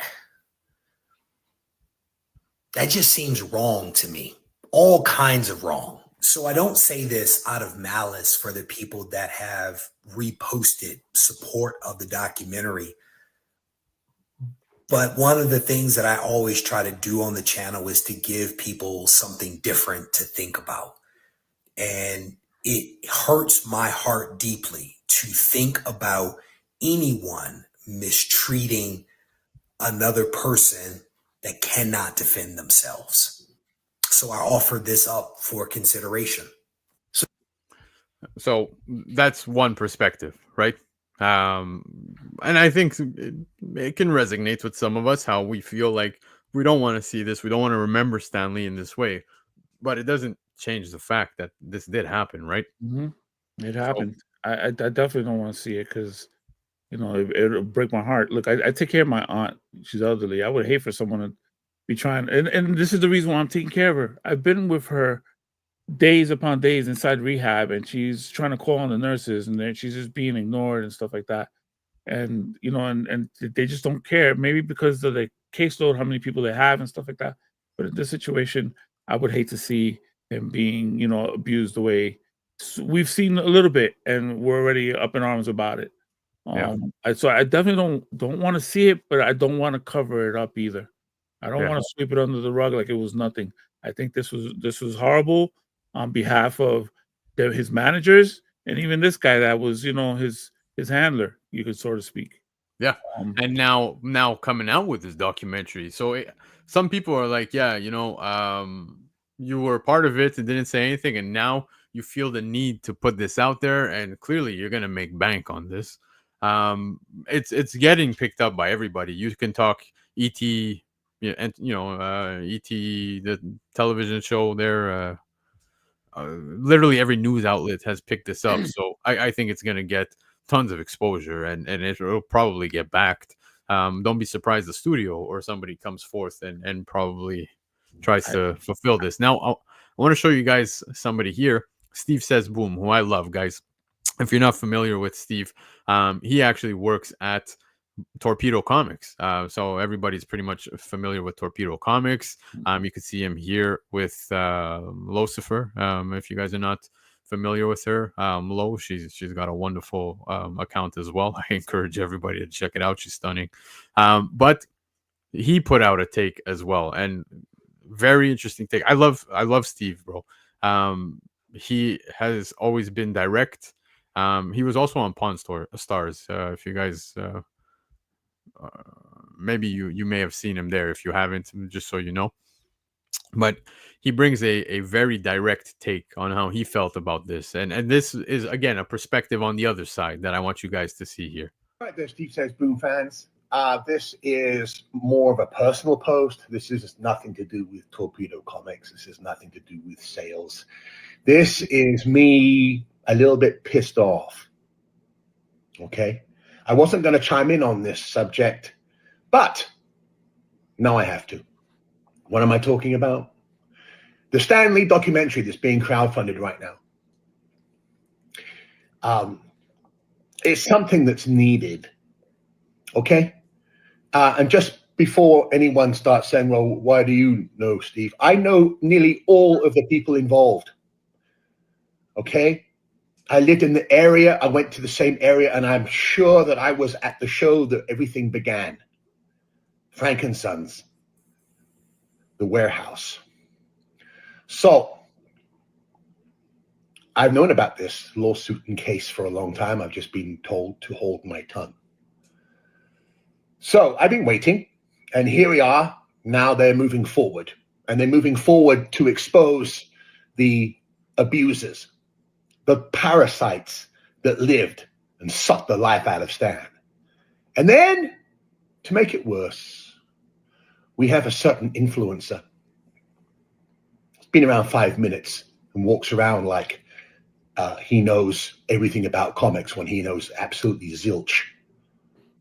And he's saying, well, you know, this is the way I want to remember Stan, and I don't want to remember him as someone who was abused. It's not up to you. It really isn't. You've been around 5 minutes, and just because your little sensitive feelings are being hurt because you don't want to see Stan a certain way, that doesn't take away the fact that there are people out there that cause Stan pain, that are walking around the streets right now, going into conventions, and still being treated as normal individuals. They have to be exposed as the parasites and disgusting people that they are. That is the reason for the documentary. Okay? Stan can't come back and do anything. There are some mysteries about the way Stan was manipulated that even I don't know in regards to the family dynamic. That would be something that I'm interested in. But when it comes to the actual head person that was in charge and some other underlings, I know them personally. Everything has been buttoned up because there was a lawsuit. Well, apparently that lawsuit's over now. So if you are a certain influencer that has a certain idea, but you don't know what you're talking about, maybe you should just be quiet and don't comment on stuff that you don't know about. The same way as you shouldn't be commenting a couple of years ago about, oh, how you want the IRS to make sure that people are paying money through PayPal. Remember that one? I do. Anyway, I'm sorry that some of you have, had to see me like this. I very rarely get annoyed. I try not to get annoyed anymore because, I'm getting old. But this is important. And by the way, leave me a comment and let me know if you agree with me or you think I'm being too harsh. So, again, like I said, I love Steve. Straight to the point, no bullshit. He brings it as is. He's one of the most passionate guys I see on social media when it comes to comics and the hobby as a whole. So I understand the frustration, especially on the side where he has, seen or heard of things, as he said within the video. So you see two sides, right? Two sides here. Mm-hmm. And I agree. There's a side where it's like, yeah, unfortunately, you don't want to see these things because it might disturb you. That I can understand. If maybe it's disturbing to you and you want to turn away, fine. There's people that are like that, and there's nothing we can trigger say warning. say or do about it. But do I feel the documentary needs to come out? I think the facts need to come out. What documentary or not, it happened. And kind of what Steve said, this is not bullshit. This is something that did take place and it needs to come out. I like how he also mentioned the stuff with the family. We know how it went with Stan Lee and his daughter at the end of all that shit, right? Remember that? Yeah, she sued in 2018. She sued Max. She sued his Stan Lee's nurse that they ended up letting go, and I think one other person. Yeah. No, for sure. But Chia is asking, why not a documentary? What I'm saying is, well, a documentary, but not from this guy, because he shot video evidence at best. He shouldn't be someone to put out a documentary over this. He should. Yeah, I feel someone that wasn't there, so that they can basically bring you what they think happened, because this guy is not going to really say. He's going to probably protect people too. I don't know, who knows, but not from this guy. Not a documentary from this guy. Not the way he's going about it on Kickstarter. I mean, I respect people for going on Kickstarter to raise funds for their projects, but this is a merch store. Look at the Kickstarter. You pledge this much, you're going to get a signed something. Like I don't. I just feel it's wrong. Yeah. I understand some of the points. For myself, I want to see this come out. I want names dragged through the mud, because this is devastating to see. I think when it broke this week, a lot of people were kind of taken back by the how sad this is. I couldn't help but feel terrible. I watched that clip that I just showed you guys, and I'm like, the poor fucking guy doesn't even want to be here. He's elderly. He's completely like tapping out, man, and they're just continuing to milk him, milk him, milk him. So it was kind of, you know, devastating to see that. But I do agree. This is facts. This is not, you know, made up bullshit where we could turn a blind eye. Unfortunately, this needs to take place. I agree with you on how you're saying, you know, it's kind of sketchy with this guy coming out with his documentary. Yeah, he's got tons of materials, direct source to everything that transpired. If he's willing to come clean about all of this via a documentary by himself, why not? Kind of like you said, hand it off. Maybe have Netflix fucking put this together, but shoot the shit. Be honest. Yeah, have another company paint your picture, because the way he's gonna paint the picture about himself is not gonna be. I don't believe it's gonna be any true, because he's basically he's part of the problem. You know, from what you saw in the video, he's like, it's never over, and yeah, you're gonna get 5 whole pennies. You know, like, I don't know, man. Like, he's equally to blame, bro. He's equally to blame. Yeah, that one particular scene part of that the you're pointing problem. out. He's part of the problem. He was a co-conspirator in the whole situation. Exactly. So I looked further into the whole Kickstarter, and it says that also we would love to compensate some of our crew who have been volunteering their time over the years. So this has been in development for quite some time on their end. What they're aiming to do, paying our crew, feeding them, equipment rental, soundstage space, set construction, casting, wardrobe, hair and makeup, editing, music composition, visual effects, color correction, sound design, effects and mixing, song clearances, content clearances, legal fees. Bro, I want to see this, but in my opinion, fuck you. Like, I kind of agree, man. I want to see this given off to someone else where I know, you know, you sit in the chair. You're gonna be honest and shoot, you know, say everything, but just that one clip where he's saying, yeah, 5 pennies, like, yeah, let's make a fucking mockery of this and joke about it. I feel like he's equally to blame in this, so I don't want to support this guy, but I do want to see something, because I do. He wasn't on Team Stan Lee for sure. Exactly. Why is it now that you're on Team Stan Lee after the fact? Is it guilt or whatever? I'm not buying it, bro. I don't buy it. You went through with it till the guy closed his fucking eyes. All that footage is evidence at best. Yeah, exactly. So I don't know, man. It's very strange. I agree, Kilted Corgi saying this is not the right way to get the truth out. Not from this guy. Yeah, that's what I'm saying. Is I'm just not a fan of the approach by this guy or anything.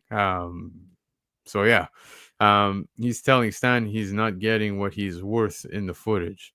I guess if you want to say that, but went along for the ride. Chia, you can't deny that. Like, it seems like throughout this entire trailer, the guy's been around for the ride. I hope we can hear some more, maybe put some more information behind this. Like, what did you have? What was your hand in all of this? Because it comes off as relatively weird.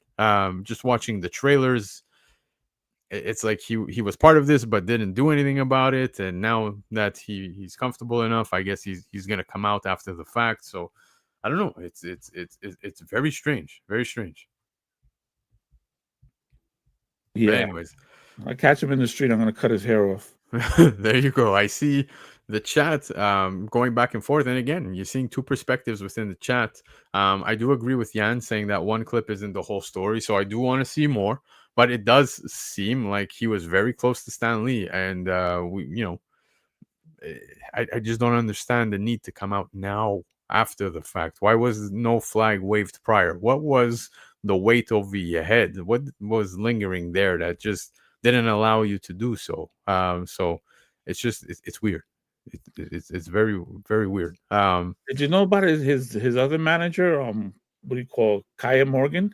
Yeah. And Kaya Morgan got charged with false imprisonment, elder abuse, and theft of $5 million. He misspent $5 million, and they threw the case away. He ended up walking away. So interesting here. Deeds is saying it's been said that he went to Beverly Hills Police Department and talked to them about it, but we need to see if there has been any evidence of that. So we don't know if that's true or not. Then Chia saying there were all sorts of flags waved. So yeah, you have that. Cliff saying I think it's fine to be of two minds about this, and that's where I'm pretty much at, right? Like I have the mind of okay, I want this to come out for the sake of Stan Lee, his legacy, and everything, and I want names dragged through the mud for putting him through such shit. I think it's terrible, but at the same time, kind of like you guys, right? You don't want to see this type thing, but unfortunately it happens, bro. I watch documentaries of people where I don't want to remember Chris Benoit the way he went out. He was one of my favorite technical wrestlers. I watch wrestling like crazy, but unfortunately he did what he did. It's a fact. We have to embrace it, right? We can't just turn a blind eye and pretend he didn't do that. Right. But you can remember him for what he did in the squared circle, and just I guess if you want to block it out, block it out. But at the end of the day, he still did what he did, right? I follow even his son, David Benoit, the only one who made it through all of that. And dude, you can't help but like every time I see him, my heart breaks, bro, on social media. But he's trucking.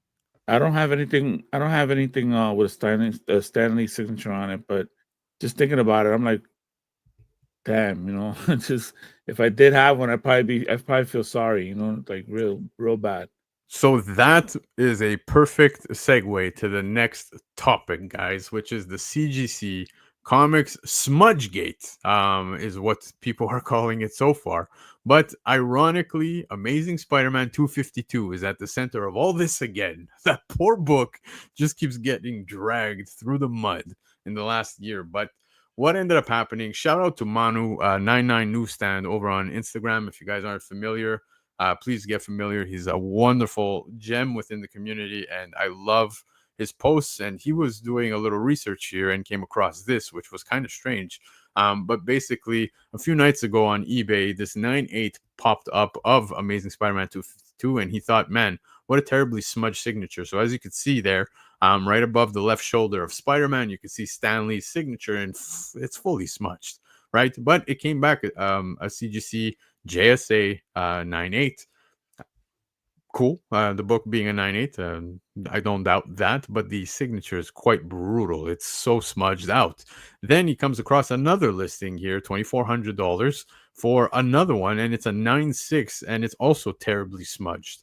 So he did a little more homework, and when he started to look at other books, he decided to look into what other books were in this particular submission that was sent. And guess what he found? He found 10 books, all of them being Amazing Spider-Man 252, all newsstands. 8 of them came back 9/8, 2 of them 9/6. All 10 were signed by Stan Lee in the same location, and they were authenticated by JSA, and you guessed it, are all terribly smudged. So as you can see, this entire photo, if you look all around, they're all very smudged signatures. So the question is, what do you think? Is what he's asking, and I'm curious to hear what you think, of course. So kick it off, and I'll tell you what I think as well. Go. I mean, this had to have happened around the release time, maybe, and how they come in bundles, and the ink could, not dry, but they were saying that the backs, there's no evidence of any ink on the back covers. So then I'm thinking about how sometimes we use the bag and boards with the windows on it. Yeah. I'm thinking they had them signed and they couldn't do anything with them until CGC announced in May that they were doing the JSA thing, and then they finally said, you know what, let's send these in and see if we can get them graded. And I've made the mistake of paying for an autograph rate grading, not grading,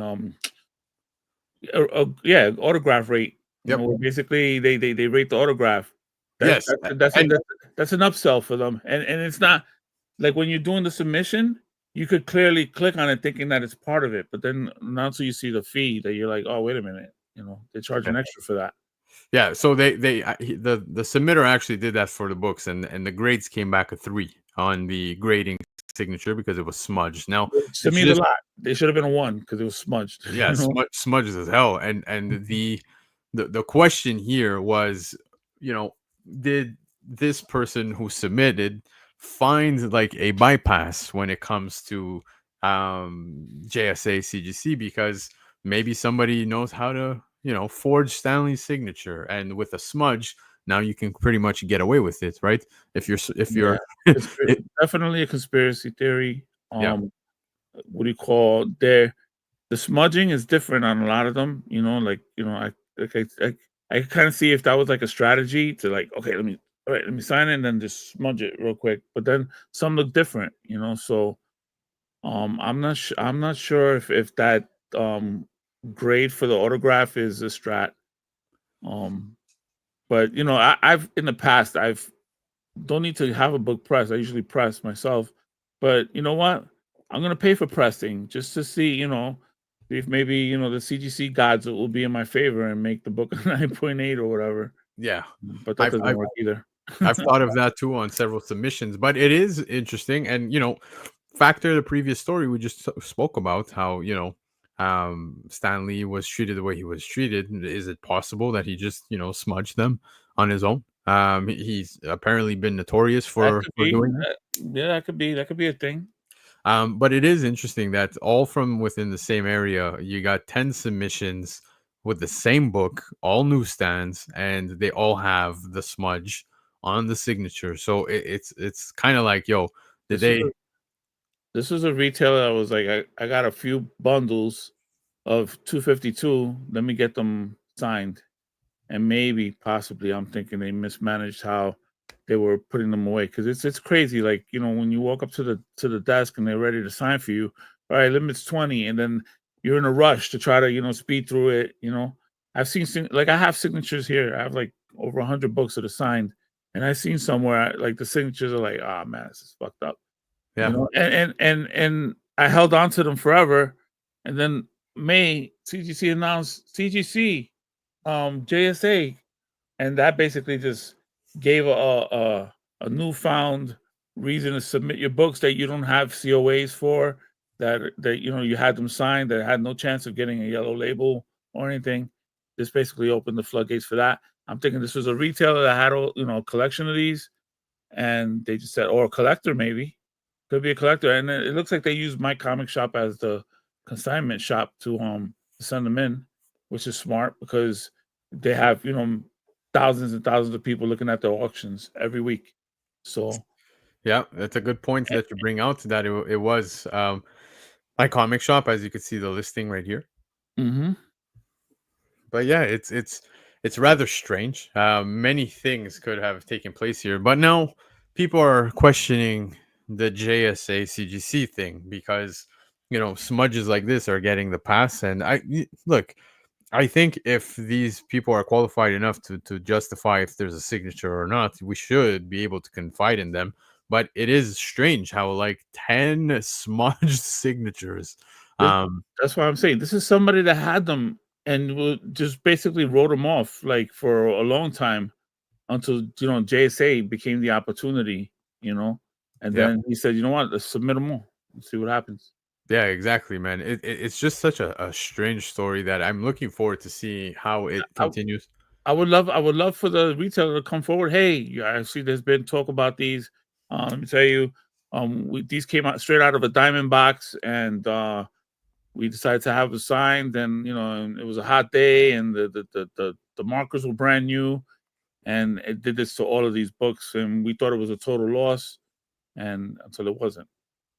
Yeah, guys, the chat is bringing up so many great points and things that have happened to them. Like, example, Harry's saying that he sent in an absolute Batman 1 in 100 with a smudge and it came back in 8.5. I'm curious to know, Harry, if you checked the graders' notes, because did they ding it for the actual book itself, or there may be spine ticks or whatever? Who knows what else things they may have dinged for, or was it?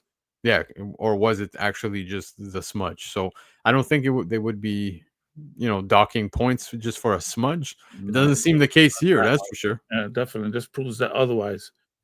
Exactly. We got 9 8s. We got 8 9 8s and 2 9 6s. Harry's saying it's the smudge. They actually said it was the smudge on the notes. That's pretty wild because some of these smudges are so bad. Here, I don't know if you could see. Look, you got all the signatures here. He bunched them up into one photo. It is beyond smudged. You Yeah, can some of the smudges, yeah, exactly. Worse than others. this one right here. I don't know if you see my arrow, but like it's B. You don't even see his name. It's completely faded out. So it's weird how this type of smudging that is significant would not get a different label under this circumstance, right? Maybe a green label. I don't know, something different. I just found it to be a little strange. So I'm curious to see what else they have to say about this. Yeah, well, I hope it's what I think. I hope it's, retail had these and, thought they were a loss all these years, even though it still has Stanley's signature. But, who wants to buy a book? Well, actually, it's already proven people are buying it. But, who wants to buy, like a book that's, with a signature that's smudged? What are you going to do with that, Yeah. But now I know. Send it to CGC JSA. Exactly, bro. We're just gonna smudge. Yo, I got my kids. I did this when they were when they were smaller or whatever. I got blanks and I made them put their handprints and Oh, stuff. Right? nice. So this is on a Hulk #1, but yeah, I'm curious what they would give me this. No grade, I guess, is what it would come back. But yeah, man. So clearly the kid painted the entire comic, the cover, but I mean, this smudge ain't too far off, bro. So Shout out to 9.9 newsstand. yeah, I'm curious to see more, man. I'm sure Manu's gonna post some more. So guys, go follow 9.9 newsstand over on Instagram. He drops tons of great things. But speaking great things, guys, that was the show. Comment below. Let us know what you guys think, especially about that smudge stuff, the Stan Lee stuff. I'm curious. The entire show, the market report, the FOC, talk to us. But it's about that time, bro. Are you ready, guys? I said it at the beginning of the show. We are going to rip open a pack of the Bryce comics. Now, we all hope there's a golden ticket, but there's 3 books in there that I can guarantee you are in the pack, and we are going to give away one of each book to a certain somebody who, wins on the draw. So he's going to pull out one book. That book goes away to one lucky winner. The second book goes out to a second winner, and the third book goes out to a third winner. Now, you cannot win all 3 books. You win once, you win, and that's it. You're out. I've already put that we exclude winners when doing multiple draws. So I'm going to ask my brother Love for Comics right here to pick the hashtag that we ask everybody to put in the comment section so that we can gather all of these wonderful people in the chat. Fuck it. Hashtag Love for Comics. I was gonna say L4C1 for the first L4C1 for the first one. No, it's gonna be for all. Huh? We're gonna do one. Oh, you're able to do okay. Yeah. Oh, yeah. So then Bryce comic pack. Bryce comic pack is what the hashtag is. So sorry everybody for the confusion. Sorry about that, guys. I'll put it there at the bottom of the screen so you can see. So it's Bryce comic pack, and make sure to hashtag it. Keep it to one word. Everybody's going with the L4C1 already. Sorry about that, guys. We should have discussed it, right? Yeah. But I didn't know you could do that. And I thought it would be like separate hashtags every time.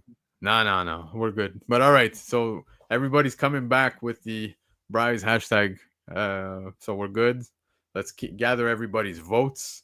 In the meantime, bro, let the people know. You were just saying that you've got your whatnot stuff going, right? Yes, sir. So yeah, every Thursday on Whatnot, I do a 21 buyer appreciation giveaway show. Yeah. Where basically I load up 21 buyer appreciation giveaways. And what we do is we auction off comics, and for every $1 that's spent, we as soon as we accumulate $50, we activate the first buyer's appreciation, and then we collect $100. It's 2 buyers appreciation, and so on until we get to buyer appreciation number 20. And after that, if we get to 20, then we do a buyer's banger, which basically consists of everything that we've given you already. If we're giving you slabs, sets, and signed books, buyer's banger will have all 3 of them in it, and extra. And I've dumped exclusives. Here you go, and you also get this, and because I get carried away and giving away stuff. It's just in my nature. I'm already giving it to you. I might as well throw this and throw that in, whatever. So we got that going on every Thursday, and then I do a lot of giveaway trains on Saturdays at 4:00 mostly. I have one coming up at the end of the month, and it's for foster kids, and all the tips are going to go towards the foster children, and part of the proceeds are also going to go to benefit foster children. And this is through Tank Foster Comics, who has a 501(c), basically non-for-profit charity to benefit foster children, and he does the cons and stuff like that too. So I could get behind that, helping out kids, Yeah, no, dude, for sure. That's actually very cool that you do that. Like Chiapet just said in the chat, you're a gentleman. Very nice of you to be doing such things. Most people using Whatnot, doing their thing, selling books. You're doing it for multiple causes, and I think that's really, really cool. I think what for me it's different because I have a 9 to 5 that's really good, and most people, not everybody, but most people are jumping on from what I've seen. Like they'll go to an LCS and pick up stuff just to auction off that week. So they might not be making as much as that they want to, unless they're one of the big guys where basically people overpay for stuff. Yeah. It happens a lot on Whatnot. Like why? It's a $10 book. Why is this guy paying $50 for it? Yeah. And then you have a lot of influencers on Whatnot that are hyping stuff up and just trying to make sales. I'm just trying to have a good time, trying to get through the auctions. I honestly hate doing auctions. Yeah. My thing is if you buy from the buy now, that also counts. But yeah, that's the whole concept. It's a great time. Everybody loves it. And that's why I continue to do this show. I did a crazier show before, but Whatnot basically they stopped letting you use the duck races. Like I was using the duck races all the time. I would have different prizes for different people. Oh, you spent $5, you get a ticket for this. You spend over $10, you get a ticket for that. Yeah, I've seen that. I used to do different duck races, and then someone messed it up for everybody. Yeah. Cliff, I saw you hashtag the old one, which was the Love for C1. Make sure to hashtag Bride's Comic Pack. There you go. So Cliff, there you go. Cliff is in. But yeah, man, that's amazing things that you do. I'm happy you said what you said because that's pretty much the entire concept behind why I do what I do on Sundays, bro. I don't do it for any other intent than just hanging out, like you said, hanging out, having fun. And this is great. bringing whatever info I can your way, talking about the hot, fun stuff of the week. The entries are piling up.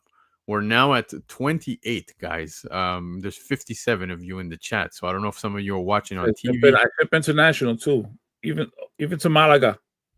Yeah, Malaga. I actually have a shipment in one of these invoices that I got to ship out to Malaga. All right, man. Crazy. All right, let's get the rip going. So I'll put you on the big screen because nobody wants to see me. The cool thing he did was he put this rip tab. That's cool. I mean, nobody cares about the bag. It's like when I open my bag of cheese, bro. All right, but you know what? Hang on. All right, so first book. Let's see it. One World Under Doom trade. Nice. This is 210 of 1,500 copies. That's nice. You want to run that one first? All right, let's run it. So I'll share the screen. Hold up. Here we go, and I just want to make sure we're all set and good to go. All right. So the first one that's going to be given away is this book right here that you saw. It's the One World Under Doom #1. I'm going to draw this in 3, 2, 1. Vamos. Let's see who takes this one home. I'm gonna get a drum roll going. And it's going to the first one goes to Ollie. Man. Ali, There you go. congratulations, Ali. Congrats, baby. $2 you win, Ali.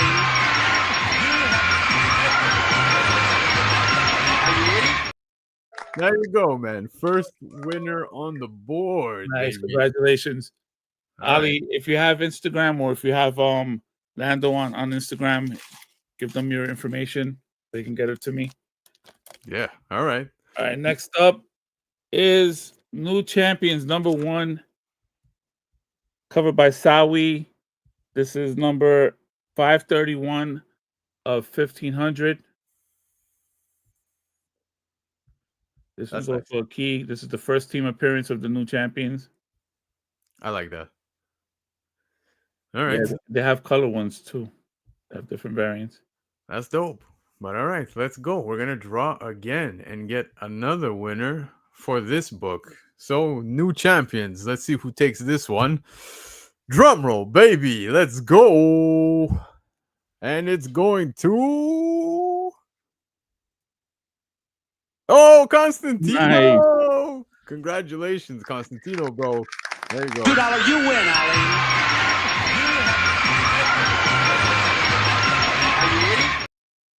I could watch that fainting video a million times. Never gets old. It's awesome. It's awesome. Congratulations.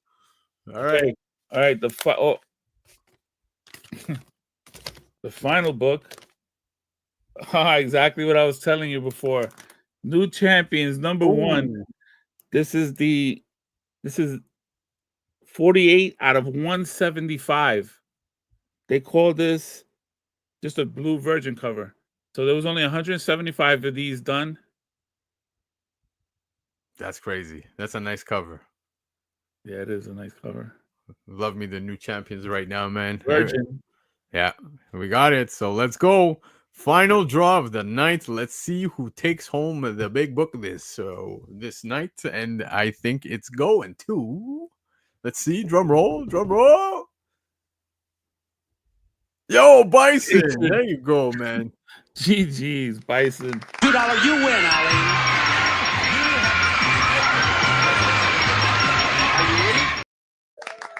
$2 you win, Ali. Sorry. I got excited. So I'm actually happy Bison got that. Bison, let me tell you about Bison. He set up a small little comic stand in his church's thrift shop. Yeah. And basically all the money that's generated from the comics goes towards the food pantry program. And they've fed, I think last week he told me they fed like 60 people with their food bank program. Crazy. And then he also puts books at the school for kids to grab. And I think he had, what was it, like 400 comics or something like that in 4 days or something? Or he got rid of all the comics in 4 days, something like that. Yeah, no, he's another up and coming great person. Oh, what's this in here? No golden ticket. Sorry, Lando. Hey, it's all good, yo. I told you I wasn't taking that. Hey, bro. that's what you get. I'll take it. Let's go. But yeah, man, yo, good times, dude. Thank you so much for doing that, man. Look, the chat showing up, they were excited about this, man. Nice. The Bryce stuff, guys. One thing I want to say, shout out to Bryce because he immediately responded to me when I let him know that you bought so many packs, and he was very taken back. He was happy to hear about that. He freaked out when he heard how many you bought. But I will say, man, if you guys haven't yet, go check the video of Bryce preparing this and getting these packs out.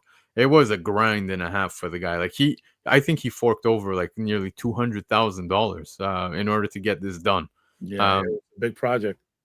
Yeah, it was massive. The profit margin was very minimal. I think he made like 18K on this. Yeah, he was talking about that. If it would have sat in his bank account, he probably could have did better.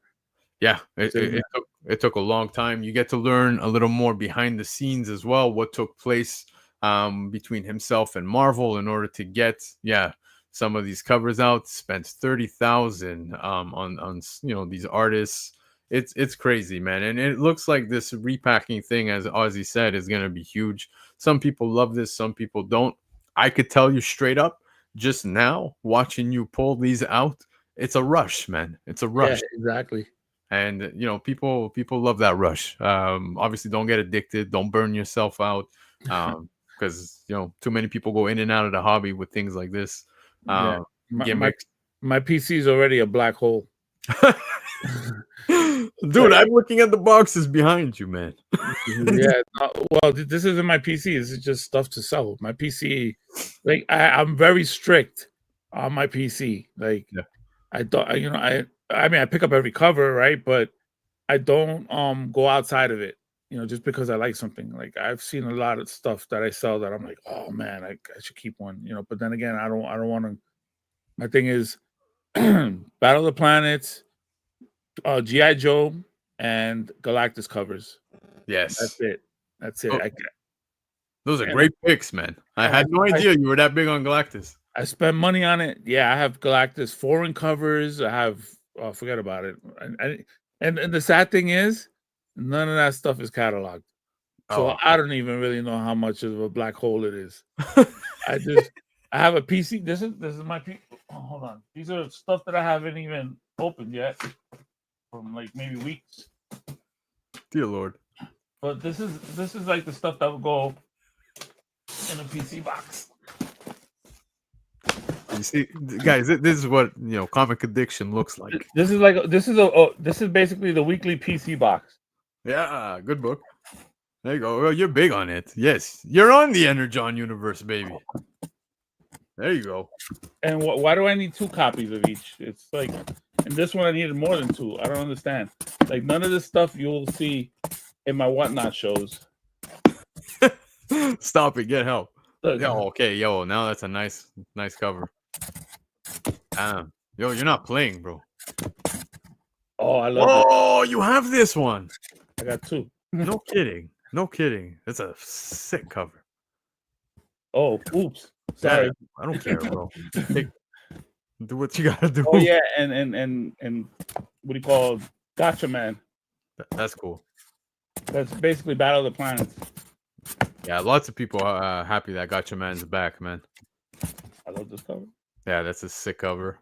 Yo, you're on fire with the Energon universe. I'm so happy right now. This is just recent stuff. So as soon as this box gets filled up, it gets tossed into the corner somewhere. With the rest of the boxes, there's the black hole. Tossing's an understatement. The way you're going in and out of that box might excite somebody with these books, bro. Love it. Crazy. Good stuff. Yo, you weren't kidding about the Galactus covers. Well, all those Galactus covers that came out recently. Yep. Wicked. Yeah. Ratios, regular covers. This could become a GIF, bro. Like 3 of these I got. Yeah, I just don't stop. Yeah. Love it, man. That's just like from the past few weeks. Amazing. Well, I love that. Love for comics. Nothing but love for you, bro. You brought a great time tonight for everybody, ripping open that pack. Tons of great conversation.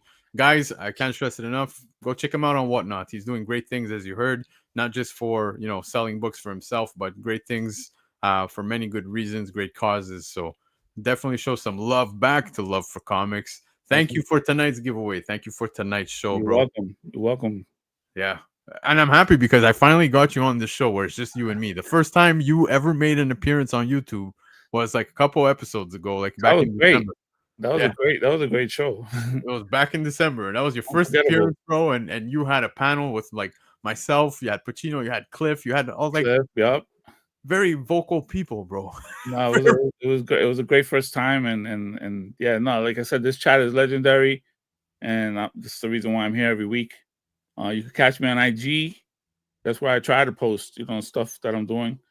And also, real quick, if you or anyone is having issues with prostate cancer, send them my way. I run a virtual support group every first and third Wednesday of the month on Zoom with a bunch of men talking about their problems. And basically, they don't have to contribute. They could come in as a fly on the wall. But after they see how the group is run, they may want to contribute, because basically these guys just, you know, they bend over backwards to help each other out. And it's always good to have a support system for stuff that, you know, people aren't normally talking about, and stuff that you only see trolls talking about on Reddit, you know. So if anyone, you know, prostate cancer, send them my way. The name of the organization is mancavehealth.org. And yeah, that's it. Awesome, man. Come back to the video, bro. Let's drop these links all within the comment section down below so people can come and check that out. Guys, I hope you had a great time. Don't forget, this Tuesday, I'm going to be live with over on Covrprice's YouTube channel, bringing you the top 10 list. Laura is out this week, so I'll be hosting both the top 10 and the Shakers this week. So I'm looking forward to hanging with all of you guys, and I'll be back next Sunday with another guest, bringing you another fun show. Until then, guys, have yourselves a great week. Love you, brother. Appreciate you. Peace out, guys.